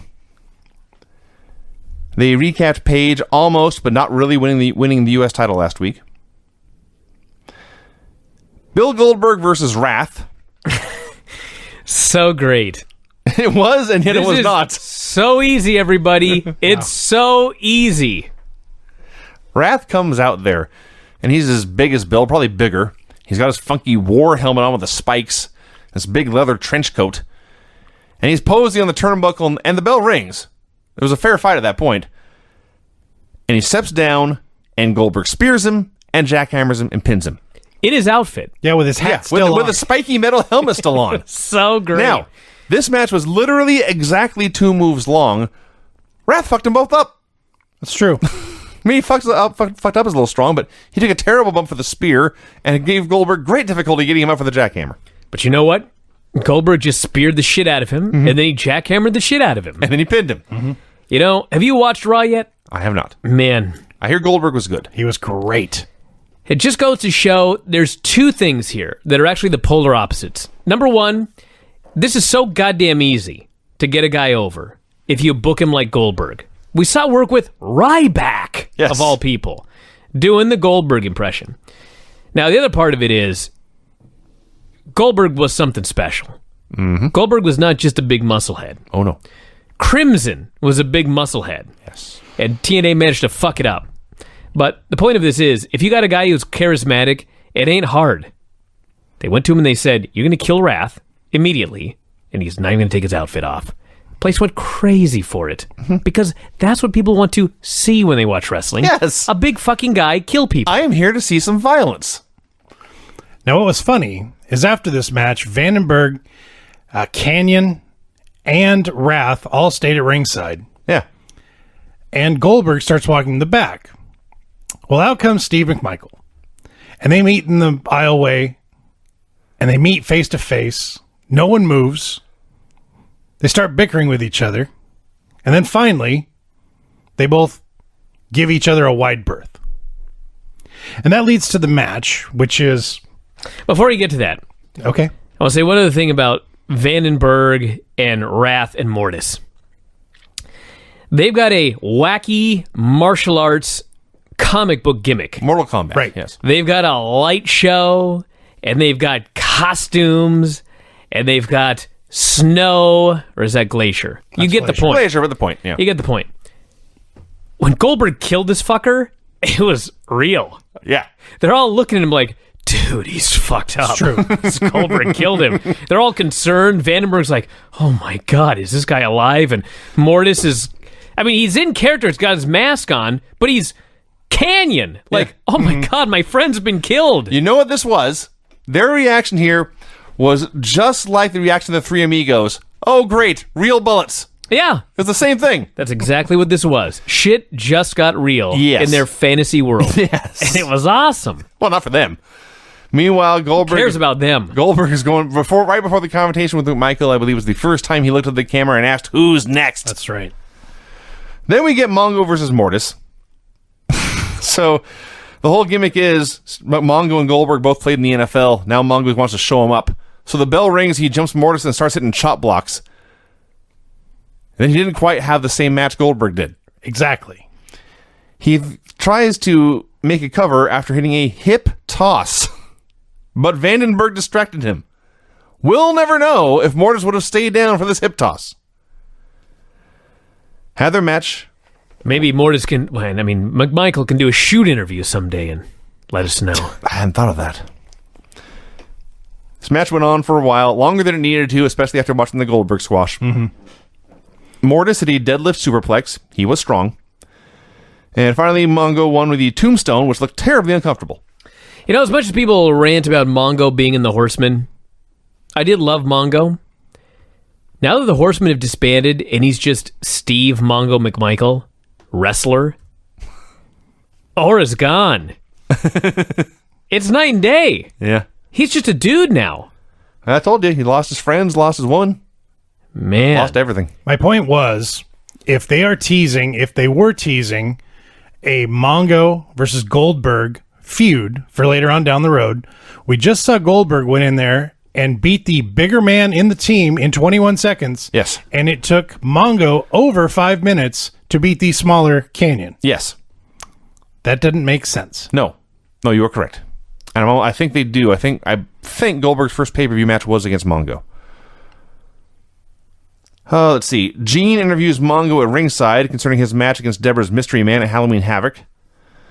Deborah comes out to steal the spotlight. Confirms her Mystery Man will not be Jeff Jarrett. You remember how much hotter Deborah got when she actually ended up in WWF with Jeff Jarrett? Yes. And she had legs for days, and we never saw him in WCW? No. So she knew her secret was killing Mongo, who responded by kicking the stairs like around the ring. He gave the stairs a mighty boot and they flew. She's running her mouth for a while, and she's got long past making her point, and Gene is trying to wrap things up, and she won't let him. She keeps talking and talking and talking. And finally, Gene pulls the mic away, turns to Mongo and says, I don't think you made a mistake leaving her. It was even better when he tried to wrap it up, but she yanked the mic away to keep talking. Yeah. And Gene just looks straight at the camera and rolls his eyes. So Mongo left, tearing up Stevie Richards' sign on the way out. Raven did a promo about Recess. I got one other thing I got to say. Mongo's in there bumbling around like a bumbling numbskull. Everything looks horrible. And then he grabs the guy and gives him a beautiful tombstone. It's like the one move you can do. I think it's beautiful because he actually dropped him on his head. He may have. It did not look fun. Raven does a promo about Recess. Oh, this is where all the kids go to get bullied, to get teased for being different, get picked last for games. So there's like that one time he went skiing and he quoted Fleetwood Mac. I cannot escape Bray Wyatt. He said the past was scars, memories like razor blades, and what are you supposed to do when everything you can remember hurts? Which is ironic because he used the razor blades to create scars. Word. I thought of that.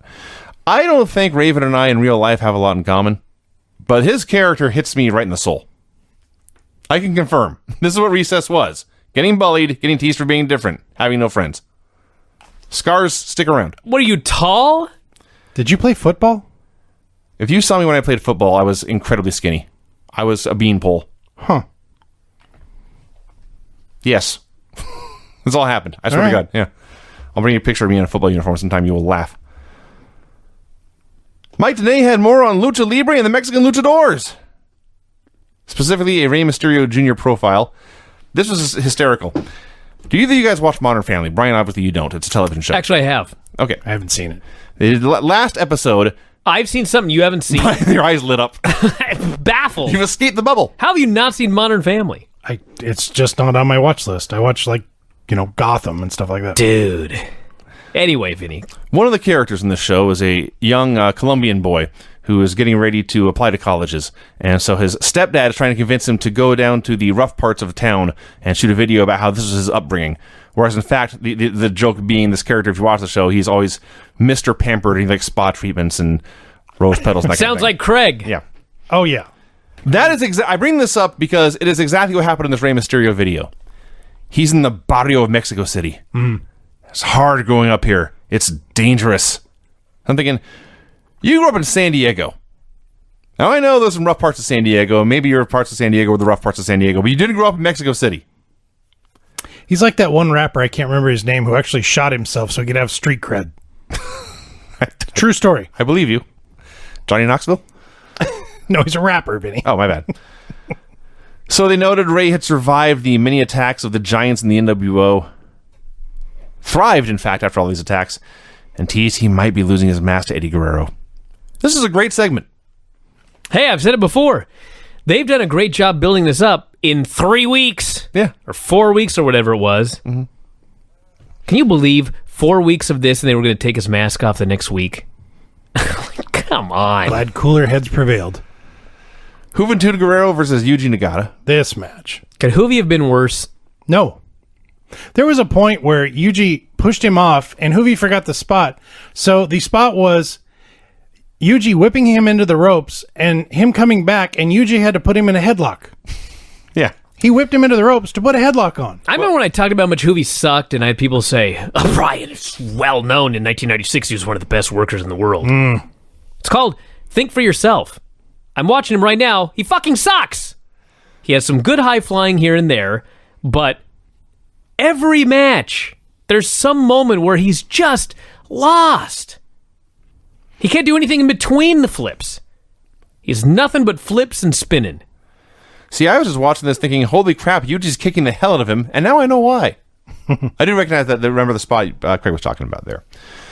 So, Hoovy goes up top, but Sonny Ono knocks him down. Nagata wins with the Nagata lock, but then Ultimo Dragon appears. He is chasing Sonny around the ring until finally Yuji wipes him out, and they double-teamed him for a while, and that was that. Villanos and Damien were supposed to have a trios match, but out came the Giant instead. Shivani let us know this was not the scheduled match. Giant starts cutting this promo as the Villanos are begging for more luchadors to come out. Giant calls out Kevin Nash, says, "You're not hurt, you're hiding. I am the only Giant in wrestling, not you." You had arthroscopic knee surgery. High school kids are back in 2 days. You're still out. By the way, that's a lie. Tell us more. It takes about a week. Okay.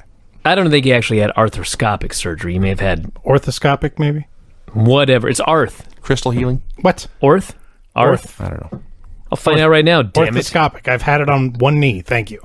What, do they have a spelling bee before they put you under the knife? I should hope not, because I don't remember anything. Arthroscopic. Thank you. Yeah. Anyway, the Villanos finally decide With an A. Starts Go with ahead, an A or an O. Hey! Like, Hey! like art. Whatever. What the hell do you want me to do here? CorrectHealthline.com? Continue, Vince. The Luchadors go after the Giant. They're tired of this large American taking their time. It went badly for them. Oh, let's just do 10 minutes on pecans again. Jesus, put your table... I didn't say anything. Giant powerbombed one of them. Okay. Brian has gotten to Craig, everyone. Craig has gotten to. Disco Inferno versus Rey Mysterio Jr.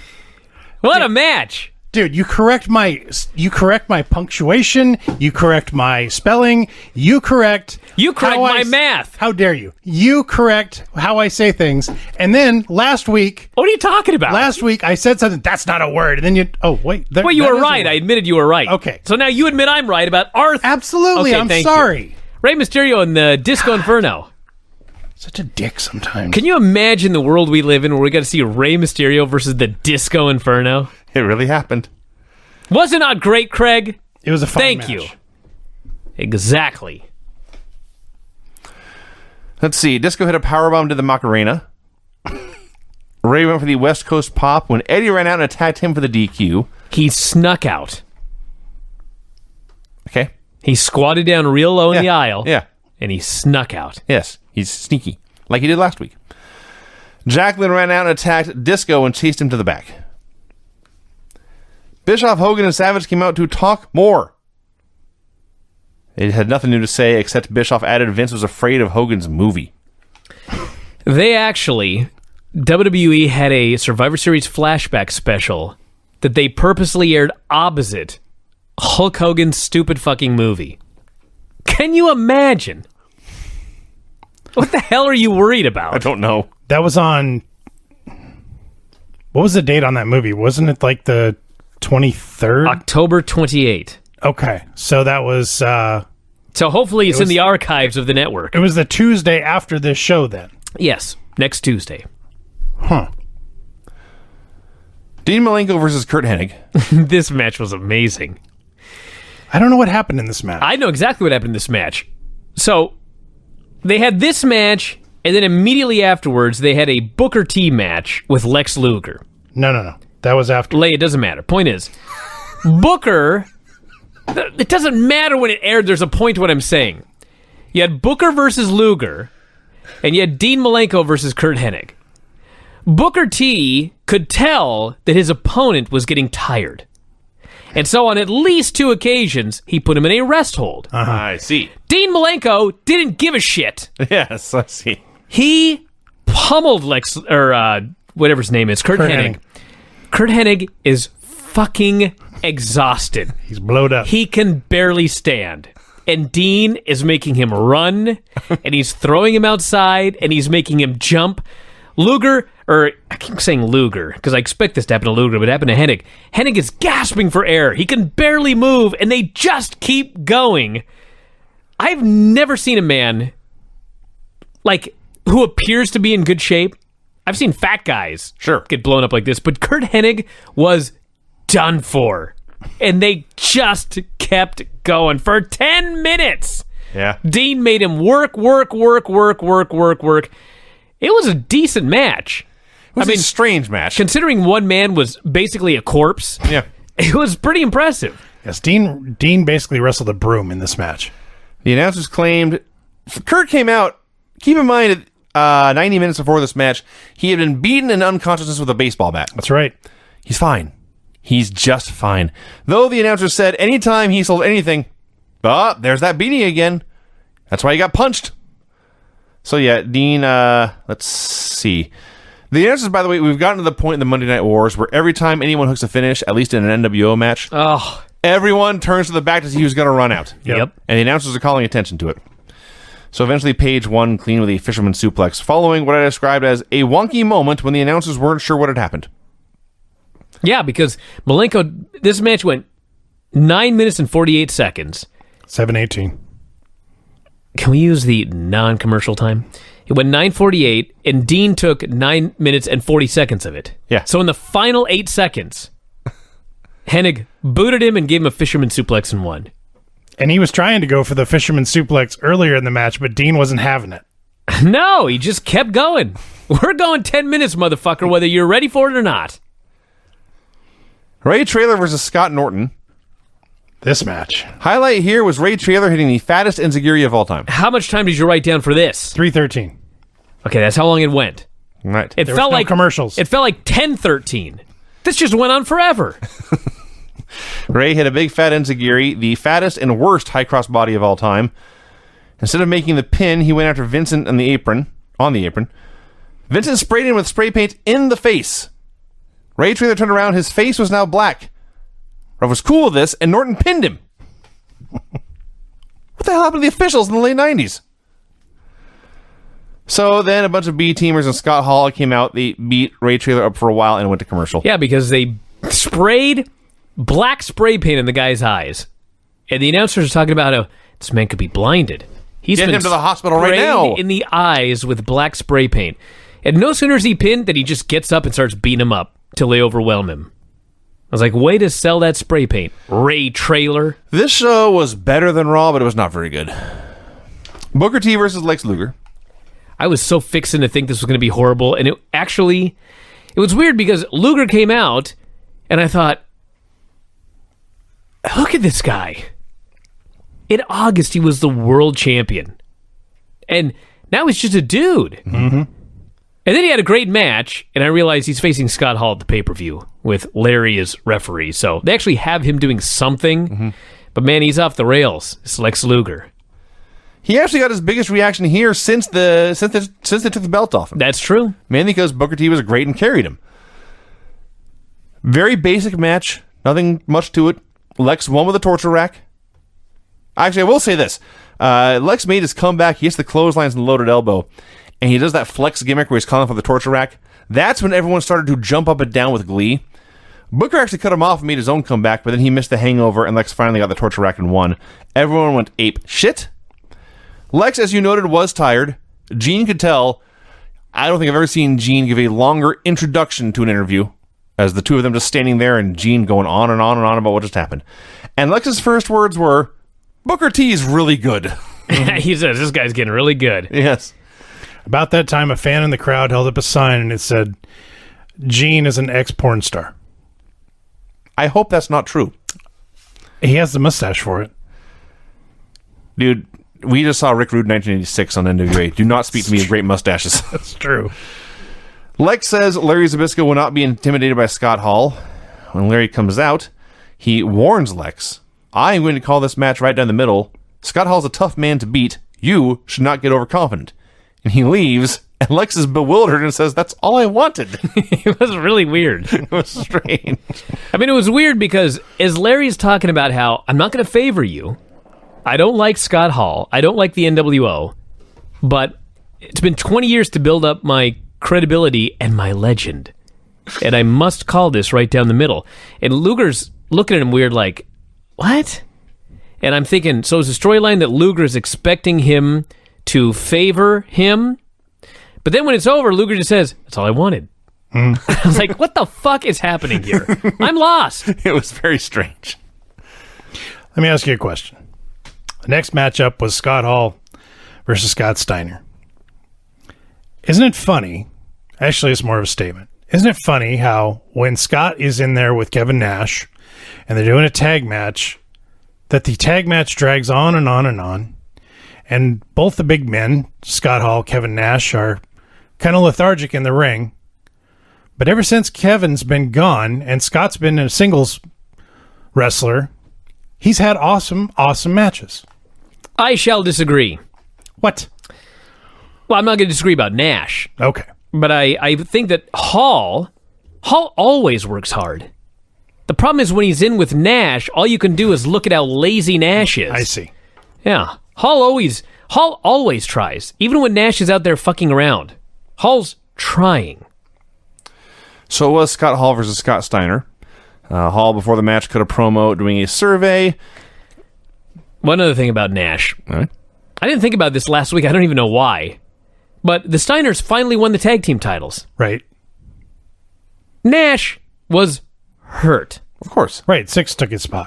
I know. I didn't even think about it till later. I didn't even know why I thought about it. I was just walking around thinking, fucking won the titles and Nash didn't get beat. No. Yeah, he didn't have to drop the title. This Wasn't even in the idiot. building. That's a very Shawn Michaels thing to do. You No. don't say. Idiot's the wrong word. It's a smart thing to do. It may be selfish, but it's not stupid. So yeah, Hall cuts a promo on the Giant on Nash's behalf and also cuts a promo on Luger. Then they do the match. Again, they were pointing out Scott Hall was beaten with a baseball bat 2 hours ago. Now he's out there fine. So Steiner makes his comeback. Hall very deliberately hits the ref for the DQ, but now there's no ref to call for the DQ. So the ref is outside. DiBiase goes to check on the ref, and the two Scots are in the ring. And Hall turns to Steiner, and all he has to do is set himself up to be kicked in the belly. And they just barely made it on camera. I had to watch like three times. It made it enough. I had to watch like 3 times to actually make sure what I thought happened. It looked like he was going for the biggest crotch chop of all time. That's what I thought he was doing. Because he turned to Scott Steiner. He spread his legs very far apart. He threw his hands way up in the air. He arched his back. And probably Steiner just kicked him right in the navel. Are we sure that he wasn't going to do the world's biggest crotch chop? I don't know. I was certain that's what he was going to do. I don't know, but I've... Not that I ever had any accomplishments like Scott Hall and Scott Steiner, but I've wrestled matches, and I know that if the guy's on the ground and you want him to hit in the belly, you raise your hands, he will hit you in the belly. Mm-hmm. Well, he should. If he's any good at all. So that's what Scott was giving him the signal. Well, the best spot is when you're in the corner and you cover your face so the guy kicks you in the gut. That works too, yeah. And then you grab your gut and you put your face forward and he punches you in the face. Yeah. Then you go back and you cover your face and arch and he hits you in the gut again. Sure. That's funny. Thank you. So anyway, point being, I've never seen Scott Hall do what he did here. But Scott Steiner kicked him in the gut, hit a double underhook powerbomb. DiBiase can't wake up the ref. We should mention that at one point, Hall rolled outside and Ted DiBiase punched him. And he took a big bump. I did skip over that. You're right. That was a great punch. Oh, yeah. So, let's see. No ref after the powerbomb.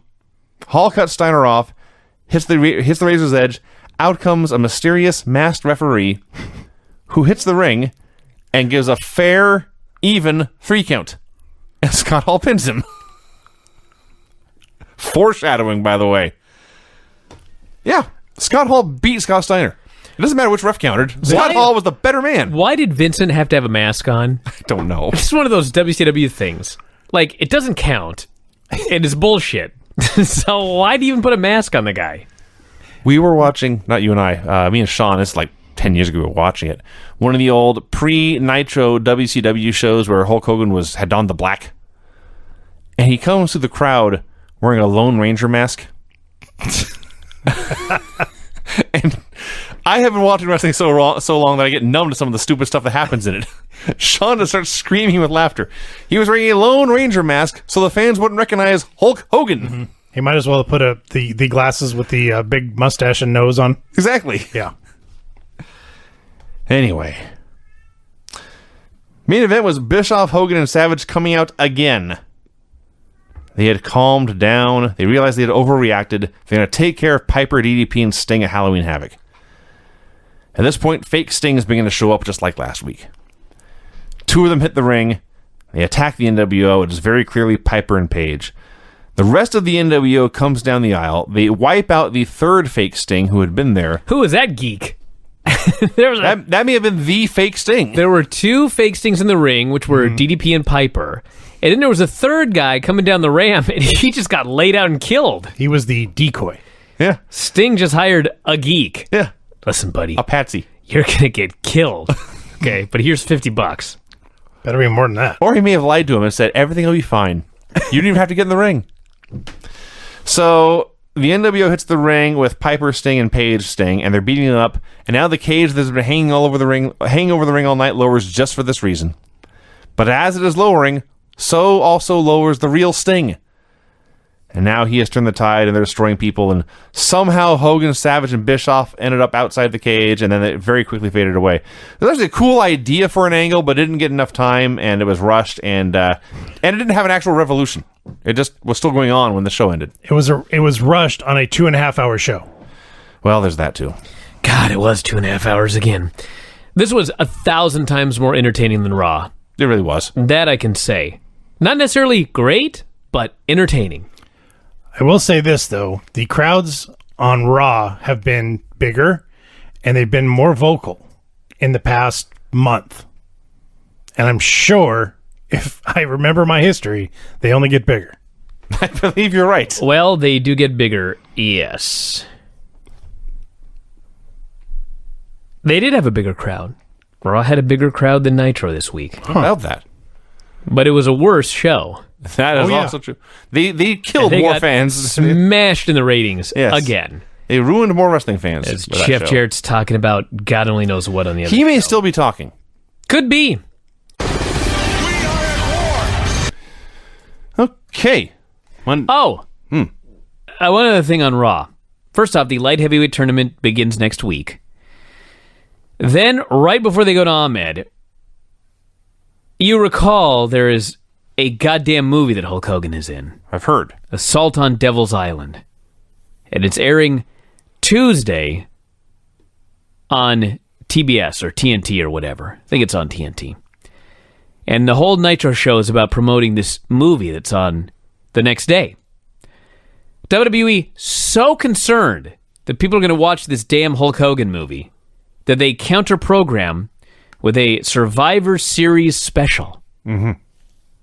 And they plug the Survivor Series special at the end of Raw. You'll see all of the great matches from Survivor Series history, featuring such men as Hulk Hogan and Razor Ramon. Yeah. It's like, give me a break. That's their whole point. Spend this whole show bitching about all these guys, and then they're your advertisement for your Survivor Series special. Of course. Dude. Because yeah. Come on. This Nitro, 3 hours with an overrun. Yes. And boy, at 2 hours and about 15 minutes would have been a great show. Dude, if this show would have ended at the normal time, it would have been the best Nitro of the year, or one of them. Yeah. But it went for another hour and 15 minutes and nothing was good happened. all downhill. There was no reason for that extra hour at all. So we had clips of Hulk Hogan, Randy Savage, and Eric Bischoff attacking Roddy Piper in the cage at Halloween Havoc. Hogan and Bischoff then came out for a promo, and I wrote down, I bet they say nothing. Hogan celebrated his win over Piper, called out any wrestler or fan who wanted to fight him. Sadly, no fans hit the ring. They bragged about his movie, and that was that. The most interesting thing here was the battle royal in the crowd as fans were desperate to get on camera. When there was no Facebook or Twitter, this was the closest thing you had to getting your friends to see you on the screen. You know, the one thing that Eric Bischoff had over Vince Russo was every now and then he was good at his job. That qualifies. Eric Bischoff was the executive producer of Assault on Devil's Island. So he had a financial stake in this movie. Mm-hmm. Boy, oh boy, you want to know why the show was 3 hours? Because they made the announcement at the end of hour 2 that Sting and Hogan were going to sign a contract for Starrcade during the movie. Yeah. And then they spent an extra hour talking about this for 60 straight minutes. Pretty brilliant idea, actually. I don't know if it worked. I got to give them credit. Yeah. Then they go to the announcers, and the announcers say, even though Hulk Hogan has claimed that he beat Roddy Piper won that match. Roddy Piper beat Hulk Hogan. Now, if you recall the storyline, Roddy Piper is the commissioner. Because J.J. Dillon got beat up, and he's out of here, and they replaced him with Roddy Piper, right?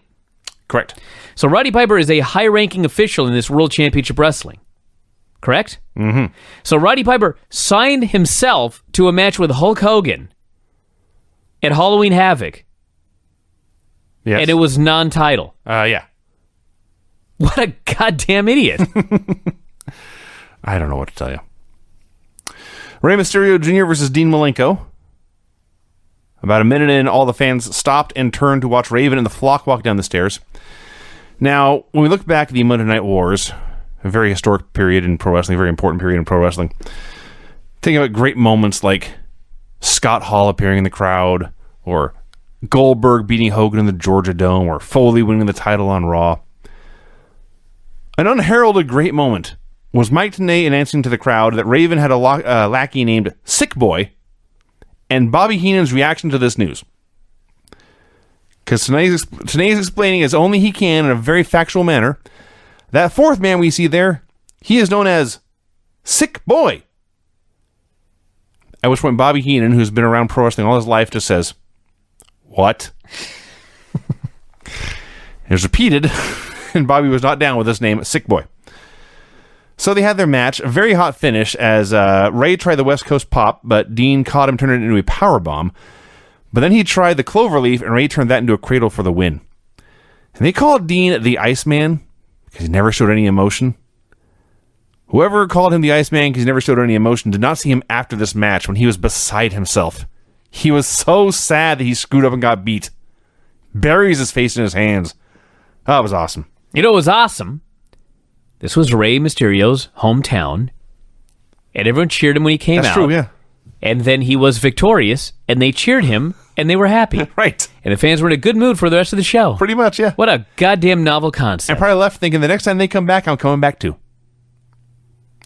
Another segment on Lucha Libre and the Mexican Luchadors. They showed fans buying masks. Talked about families going to shows. All the luchadors, and by this I mean perhaps every masked man in Mexico, spoke for about 2 seconds each about their family and what they had done. And they talked about El Santo being buried in his mask. And next week they're going to talk about moves. And that was this week's segment on Lucha Libre and the Mexican Luchadors. I liked it. I have mentioned this before. The short-haired Nitro girl was the hottest Nitro girl. It was Halloween, and she was out here dancing in a leopard print catsuit. This did not change my mind. La Parka versus Glacier, who is still a thing. Can you imagine that we saw a match involving La Parka and Glacier? Yeah. This is something I didn't appreciate about it at the time, but I've really grown to as we have gone back and watched these Nitros. They were never afraid to just throw two random men in the ring and just see what happened. Yeah. And you would only see a match like this on Nitro. And hey, it was great. It was really good, especially La Parka. I know that's shocking, but he was awesome. He set up a chair, ended up going into himself. Glacier had a super kick and won. I called it a fun train wreck, which is not the right term. It was not a train wreck. No, it was just a fun wrestling match. It was a mishmash. Involving two weirdos. Yes. Gene Okerlund brought out DDP for a promo. Page got a huge reaction. Man, I wish all of the youngsters that are writing for WWE today would go back and watch this show and observe Gene and his absolutely masterful setup of his question to Diamond Dallas Page. It was a thing of beauty, the way that he asked this question. He, in asking the question, explained everything that had happened and then asked DDP's thoughts on it. I was blown away. And Gene probably could do this in his sleep. He didn't just come out and say, DDP, what are your thoughts on what's going on with this Randy Savage situation? Yeah, I'll have a Gene tribute moment later, but here the story was a Halloween Havoc. Page had lost to Savage because Sting, in finger quotes, had interfered. And Page, the babyface, was not dumb. He said that wasn't Sting, that was Hulk Hogan in disguise. So Hogan, you want to fight tonight? I'm your Huckleberry, essentially. No, I use those exact words, unfortunately. When they announced that Hulk Hogan was going to wrestle Diamond Dallas Page tonight, my very first thought was, bullshit. Now, was that your reaction in 97 or 2016? Tonight! Yeah. I thought there's no way on Nitro we're going to see Diamond Dallas Page versus Hulk Hogan. I thought for sure somebody's going to attack DDP or Hulk Hogan's going to pull out or... I mean, there's no way the match is actually going to take place. Like 2 years before this, Page was doing a gimmick where he was broke. Like a mysterious benefactor paid for him to come back and wrestle again or something.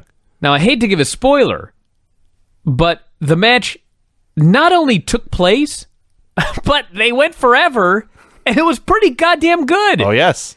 I was blown away that they offered this match and delivered. Yeah. I couldn't even believe it. I still can't. They'd done such a good job with the Hulk Hogan that the idea that it would step foot in the ring with Diamond Dallas Page at this point in 1997, my mind couldn't even comprehend it. So after the break, Okerlund brings Zbyszko out for a promo. He immediately called out Scott Hall, and out came Scott Hall in 6.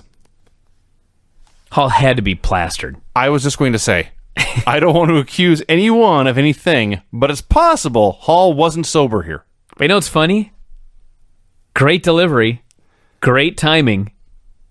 Now, he did come out and he totally kissed up to all the fans, like the worst heel of all time.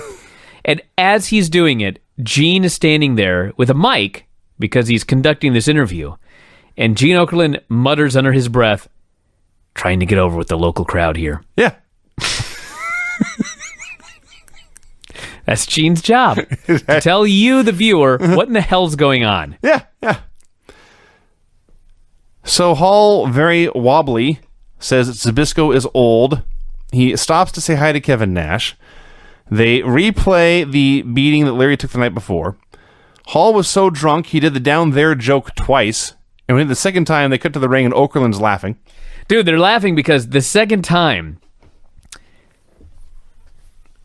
Hall is showing this footage from the night before, and Gene says, will you shut this footage off and just come down here? And so Hall stops and says, down where? And they cut to Gene, who has the biggest grin on his face, and Gene Okerlund goes, down here! He's smiling ear to ear. And suddenly, Larry just turns his back on Hall, and he's disgusted. And Gene just stops smiling immediately. It was so awesome. Hall sucked up to the crowd again, said Hulk Hogan would wrestle later, and then stumbled to the back. I loved it. Did you love Stevie Ray versus Lex Luger? Do you remember last week when Lex Luger faced Booker T? No, here's the thing. I forgot until the announcers reminded me. I did not forget. Yeah. But I'll tell you what I did forget. And I looked it up, and then I was astounded. Lex Luger's facing Stevie Ray. Last week he faced Booker T, and all I remembered was I expected the match to be horrible, and it was really good. This match, I expected to be horrible, and it was horrible. It was very horrible. Now, in the middle of this horrible match, which, by the way, Stevie Ray looked like he was learning to run the ropes for the first time. I describe this as two guys with 5 moves doing their first match in front of a crowd bad. Mike Tenay says, Booker T, based on his performance against Lex Luger last week, he must have impressed the championship committee because they're giving him a shot at the U.S. title tonight. And as soon as he said that, I thought, that was a really weird way to say that. Tenay didn't say because of his win. He said because of his performance. And then I got to thinking, who the fuck won that match last week? Lex. And I went back, and sure as shit, Lex Luger beat Booker T. Yeah. And so that's what Mike Tenay had to come up with. When he explained to the fans that Booker T, who lost to Lex Luger last week, was getting a championship match tonight. Due to his performance in that match he lost, he's getting a title match here tonight. That was ridiculous. Well, yeah. So Stevie Ray took many embarrassing bumps during Luger's comeback. Now, I remember earlier when you said the Hogan Piper Cage match was awful, but people were into it. Yeah. This match was fucking awful. But when Lex teased and then finally delivered the torture rack, none of that mattered. No, they love the torture rack. They love the torture rack. So Lex wins with the torture rack. He's like relieved the match is done. I can imagine. I was. And Mike Tenay says he was in a battle tonight with Stevie Ray. He was indeed in a battle. I want to know if Stevie Ray's getting a championship match next week based on this loss to Lex Luger. He might. Because we got to at least be consistent. If we're consistent, I don't care. If title matches are granted to losers, as long as every loser gets a title match, fine. At least those are the rules. Raven did a promo package from up in a tree. He was in a tree. The best part is he's in a tree, but he's still in his wrestling boots. He had to climb a tree in his boots. So he is saying everyone needs a sanctuary, a place to dream and hope, where the darkness will not be so frightening. A tree? So for some people, the darkness could not be escaped, and he understood those people could help take away their pain. And that's why he has a flock. And these are very, very similar to the Bray Wyatt promos. But they're about 10% more coherent And that 10% makes all the difference. You know what, though? I actually think Bray's are better because Bray, I think, has better timing and delivery, even though I understand more of what Raven says. Later in the show, when Raven tries to recruit Scotty Riggs, Raven just rushed through that whole thing. Just talking a mile a minute and gave no time for anything to sink in. All I know is we've watched 4 or 5 of these Raven promos now, and every time he's done, there's one line in there where I go, that's what he's talking about. And I've watched Bray Wyatt for 2 or 3 years now, and I think there's been about 2 promos I've actually understood. No, that's true. Eddie Guerrero versus Y2J.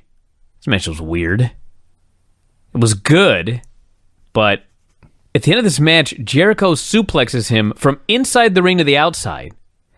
And for no reason that I can explain, Jericho sold this, and Eddie crashes and burns on the outside and then just jumps to his feet and does a frog splash and wins. Well, you see, What happened? the night before, Chris Jericho had botched a top rope hurricane Rana on Halloween Havoc, landed on his head and nearly died. And they showed a slow motion replay of this, and I screamed in 2016. So his head, neck, and shoulder are all taped up. And Eddie is working over the shoulder. He sells forever, then has a shoulder breaker to cut him off. And he's working him over and working him over. And Jericho makes his comeback. And when he hit first he hit a superplex. But even on contact, he sold his head and shoulder, so he could not make a cover right away. And then they fought over the suplex. But as Tenay explained, and because Jericho had just been selling this made sense to me, as Eddie was in midair, Jericho's shoulder gave out. So Eddie falls to the floor, Jericho falls to the mat, Eddie lands on his feet, sees his opportunity, sprints to the top rope, hits the splash and wins. I thought it was a great finish. I think you're giving Eddie a lot of credit for landing on his feet. Well, He it's looked part like of the he story. nearly killed himself. It was a little strange. This finish was strange. It made sense, but I will say, take the finish out of this for a second. You always remember Eddie Guerrero and think, that guy was a great wrestler. You can go back and watch him, and he's so much better than you remembered. yes. Eddie was awesome. So on that note, Fit Finlay versus Chris Benoit. I loved this match. This was as close as you can get to a shoot in a fake match. Every once in a while, it is my job to not just observe wrestling, but to comment on it here on this show. Thus, I must take notes to remind myself of what's going on. So I'm not resorted to saying things like, you pretty much summed it up. About 5 seconds into this match, I said, I'm not taking notes on this. And I put my computer aside and I just watched it. It was great. So great. They beat the holy hell out of each other, chopped the shit out of each other. There were holds. They brawled outside. There were neck holds in this match. Everything they did was awesome. That's the key. Everything. Like, Benoit would do a kick to the gut. And I thought that was the best kick to the gut I ever saw. I want to watch the kick to the gut again. They had a headbutt finish. And when it was over, all of the announcers, who sometimes they hit and sometimes they miss, they were in awe of these two men. You could just feel the respect they had for these two men after this match. They put over Fit Finlay like $1 million. They said, there are men backstage who will watch this match and they will not want to wrestle Fit Finlay because he'll beat the shit out of him. Yeah. I was like, you're right.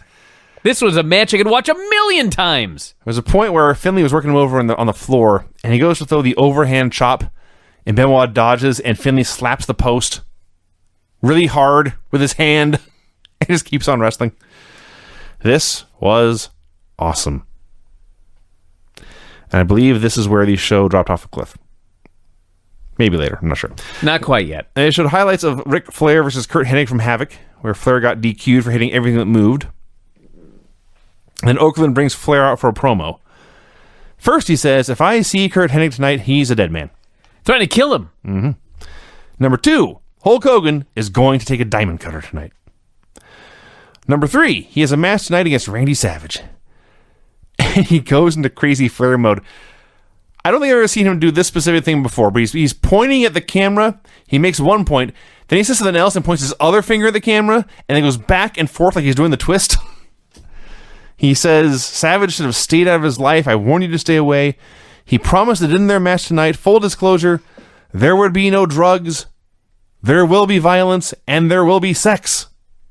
And I said, what? And he explained he was going to beat Savage and then take Liz to Space Mountain. Wow. That didn't happen. No. Scotty Riggs versus Raven. So as you noted, Raven first tried to... First, Stevie Richards took the mic and says, my man Raven still does not have a WCW contract. He will only wrestle tonight if this is a no DQ match. So Riggs agreed and the ref agreed. But then, Raven grabs the mic and says, there is no reason for us to fight or wrestle tonight. Scotty Riggs, you have not won a match in 6 months. But inside you is still the potential for a great athlete if you will join me and be free. Riggs refused, so they're doing the match. Even in the match, Raven would beat Scotty down and then still offer a handshake, and Scotty would refuse it. And finally, there's a chair in the ring, not even like when Raven would do the drop toe hold where it'd be set up, just a flat chair laying on the mat. And Raven does the drop toe hold, and Riggs goes face first into it, and immediately starts screaming and crying about his eye. Kidman hits the ring to stop Raven from doing anything. This pisses Raven off, so he DDTs Kidman. He just returns to his seat. The medics are tending to Riggs, who is still crying. A very heavy moment.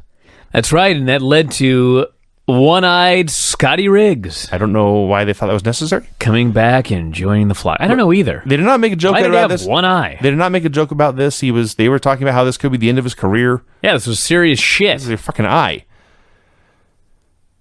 And yes, there was no finish to this no DQ match. Diamond Dallas Page versus Hulk Hogan. See, right here, this should have been the main event, and then the show should have gone off the air. Yes. With the announcement of Sting tomorrow on Assault on Devil's Island, because everything after this was irrelevant. I thought this match was really good. It was a very good TV main event match. Hogan was Especially great. with the story of the guy who is already the all-time legend versus the guy who still needs to be elevated to a legit main event role. I guess he's been elevated pay-per-views at this point, but he was not a world championship contender type of guy. So they had Michael Buffer there. I don't think DDP had headlined any pay-per-views. I think he and Savage had done 1 or 2 by this point. Because Hogan didn't main event every show when he was champion. Regardless. Often on the show you have transcribed Michael Buffer's intros. I know you did for the what the hell was that terrible cage match at Uncensored? A triple cage match of doom or whatever. Whatever it was called, yeah. So I was watching the show before you, and I texted to see if you were going to do this, and didn't hear back. I said, okay, screw this. I'm going to do it. So here we go. Coming to the ring, wearing denim and black. He weighs 256 pounds. From the famous Jersey Shore, he is known throughout the world of professional wrestling as one of the most dangerous opponents anyone can face. Tonight he shakes off the pain. He shakes off the injury of last night's Halloween Havoc to once again meet the challenge. Ladies and gentlemen, the master of the diamond cutter, Diamond Dallas Page. That wasn't too bad. There was a part there where I couldn't understand what he said. And now, ladies and gentlemen, about to make his entrance to the ring, a man who needs no introduction the world over. Coming to the ring at this time, the most recognizable face and persona in the history of professional wrestling. He weighs 275 pounds, wearing black. He comes to us from Hollywood, California. Here is the leader of the New World Order, the reigning, undisputed WCW NWO Heavyweight Champion of the World, Hollywood Hulk Hogan. Not bad. It was mostly Page's what was funny tonight. And when you got to the part about denim and black, it made me laugh. Wearing denim and black. And then one of the most dangerous opponents anyone can face. Yeah, he had to have written that himself. Oh, I guarantee you. So this was, I believe, the debut of Page's jeans and taped ribs look, which... I gotta ask these guys if Buffer told them what he was going to say before the match. Or if they'd go up to him and they'd say, Michael, what are you going to say about me? And he'd say, you're going to have to wait, brother. You'll see. So yes, I believe this is the first time that Page wrestled in jeans with ribs taped, a look he maintained for like 3 years. So the story of this match, as noted, Hogan was the legend here, and Page was trying to prove he was in Hogan's league. And so Hogan, for 10 minutes, took 99.9% of this match. He stomped him, beat him, slammed him, hit a jumping knee to the face. That's right. He had chain wrestling, Yeah. Harley Race flying knee like Triple H. I thought he was going to kill himself. Yes. For 10 minutes through here is a total of Page's offense. He had hit one clothesline, he had done one arm ringer, and he had teased a diamond cutter. And after this teased diamond cutter, and after this clothesline, Hogan bailed to the floor and stalled time forever. There was one spot where it was like Hogan whipped him into the ropes and went for a clothesline, but Page ducked, but then Hogan hit another clothesline anyway. Yes. It was like, that was a cool spot, you guys. That's awesome. Wow. How long did it take to come up with that one? Duck, but then I'm going to hit it. Yeah. Oh, okay. See, you were one step ahead of me, but not 2 steps ahead of me. So finally, after this clothesline and hip and arm wringer, he hits a knee to the belly and a suplex, and he makes a cover, and Hogan gets a leg on the ropes. That's a great heel right there. He's taken 2 moves in 5 minutes and 4 moves in 10, but he's still going to kick out. He's going to get a leg on the ropes because he's lazy. So Hogan keeps beating him up. Page is selling his ribs even while running the ropes. Hogan slaps him in the face and says, "I'm going to take your old lady out next." And this, of course, inspires Page, who fires back with a flurry of punches. And he makes his real comeback, punches Hogan out of the ring. This time, he's not going to let Hogan stall for time. He follows Hogan out there and punches him some more. And he throws him back in, but Hogan cuts him off and hits the big boot. It is now time for the leg drop and time for the main eventer to be the upper mid-card guy. And everyone knows this. Except Hogan misses. Place goes nuts. As Hogan is selling, Page does that thing where he points to the crowd and spins. They're all going crazy. They know there's a diamond cutter coming. And then a sting runs out. Can't even see a fake sting, just a sting. And Page hits the sting with the diamond cutter. It's a DQ. Hogan begins to whip Page with his weight belt. All the B-teamers come out, and that was that. Really good match up to that finish.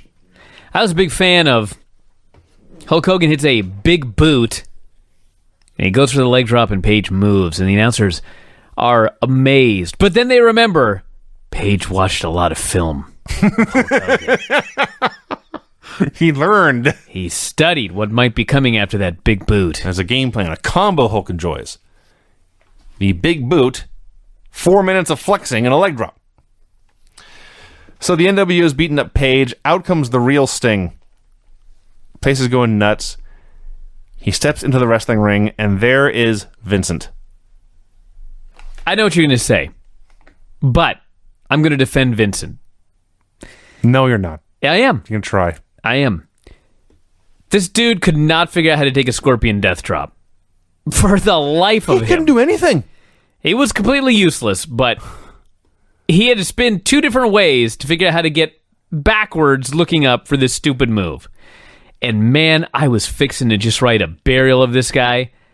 But then Sting goes over and he hits Hall with one. Hall didn't know what to do either. Hall couldn't figure this out. And then he hit Hennig, and Hennig couldn't figure it out either. And I was like, it must be just a really awkward... I mean... It is. I guess it is. But it, like, there's no other move. Maybe there was no other move these guys had ever taken where they'd be in that weird position. But nobody could do it. It wasn't just Vincent. Everybody was clueless. But Vincent was worst. He was the worst. That's by far true. It's not like he's the only one. Perhaps they should have rehearsed this more. How to get punched in the gut and get grabbed for a reverse DDT. It's not like you couldn't figure out how to feed a DDT. It was at least a reverse DDT. All I know is I'm watching this as Vincent takes a minute to get into position with this reverse DDT, and I just think, you have one job.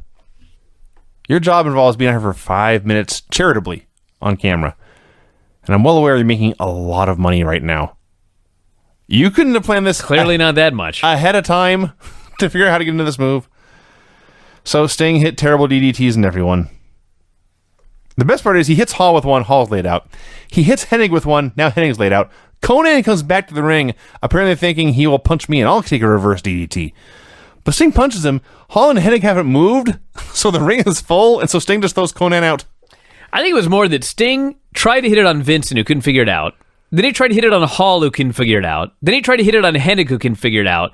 And Conan came back in and he was like, fuck it. I'm just going to throw this idiot out of the ring. That's possible, too. I'll bet you anything that Sting went backstage and he said, Virgil, Mike, I'm going to hit you with this move. Right. I spin you around and you're going to look up and I'm going to drop. Can you take that? Yeah, brother. No problem. That's what happened. He shouldn't have listened to the guy. No. Should have insisted that he put him in the hold first. About 15 minutes ago, I said the show was about to fall off a cliff. I was wrong, because I forgot about this next segment. Disco Inferno versus Bill Goldberg. Okay, this was good. It sounds awesome, but that's not even the best part. Disco comes out, and then Goldberg comes out, and he is slowly, menacingly walking his way to the ring. When out comes Alex Wright. Where's Craig when we need him? And Alex Wright comes running down the aisle to attack Goldberg from behind. And his bright idea, his plan, is to run down and shove Goldberg in the back with both hands. Not hit him in the head, not take out his legs. Nah, just push him.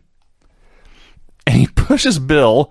Bill takes like one extra step, and he stops and looks back at Alex and drops him with a back fist to the throat. I laughed, and I laughed, and I laughed, and I laughed, and I laughed, and I laughed, and I laughed. And he threw Alex into the ring and jackhammered him, and that was that. Dude, Now, he jackhammered this guy with such fury that his own neck snapped back. Yes. I thought he broke his own neck doing a jackhammer. Yes. Now, Disco and Alex have had their on-again, off-again rivalry here, so Disco thought this was funny. And he goes to congratulate Bill, but Bill's out there for a match. So he spears Disco to death and jackhammers him as well. And you mentioned this last week, whenever he beat Wrath, how easy and simple it is when you have the right guy to get him over. You have him beat everyone in seconds. And that's what he does here. Dude, he'd been here for a month. Yeah. And he was getting a huge reaction already. Yes. Because it's so damn easy. Yes. So Mongo comes out. And I guess the announcers were saying that Deborah had given Goldberg Mongo's Super Bowl ring. Yes. That's what happened. So Mongo wants Goldberg. They have a great brawl and a great pull apart. And that's how it goes. So technically, the win streak for Goldberg did not get any higher. There was no match here, and he did not win the TV title. But he was a winner in my book, just for the way he disposed of Alex Wright with that back fist. And hey, the next segment was good too.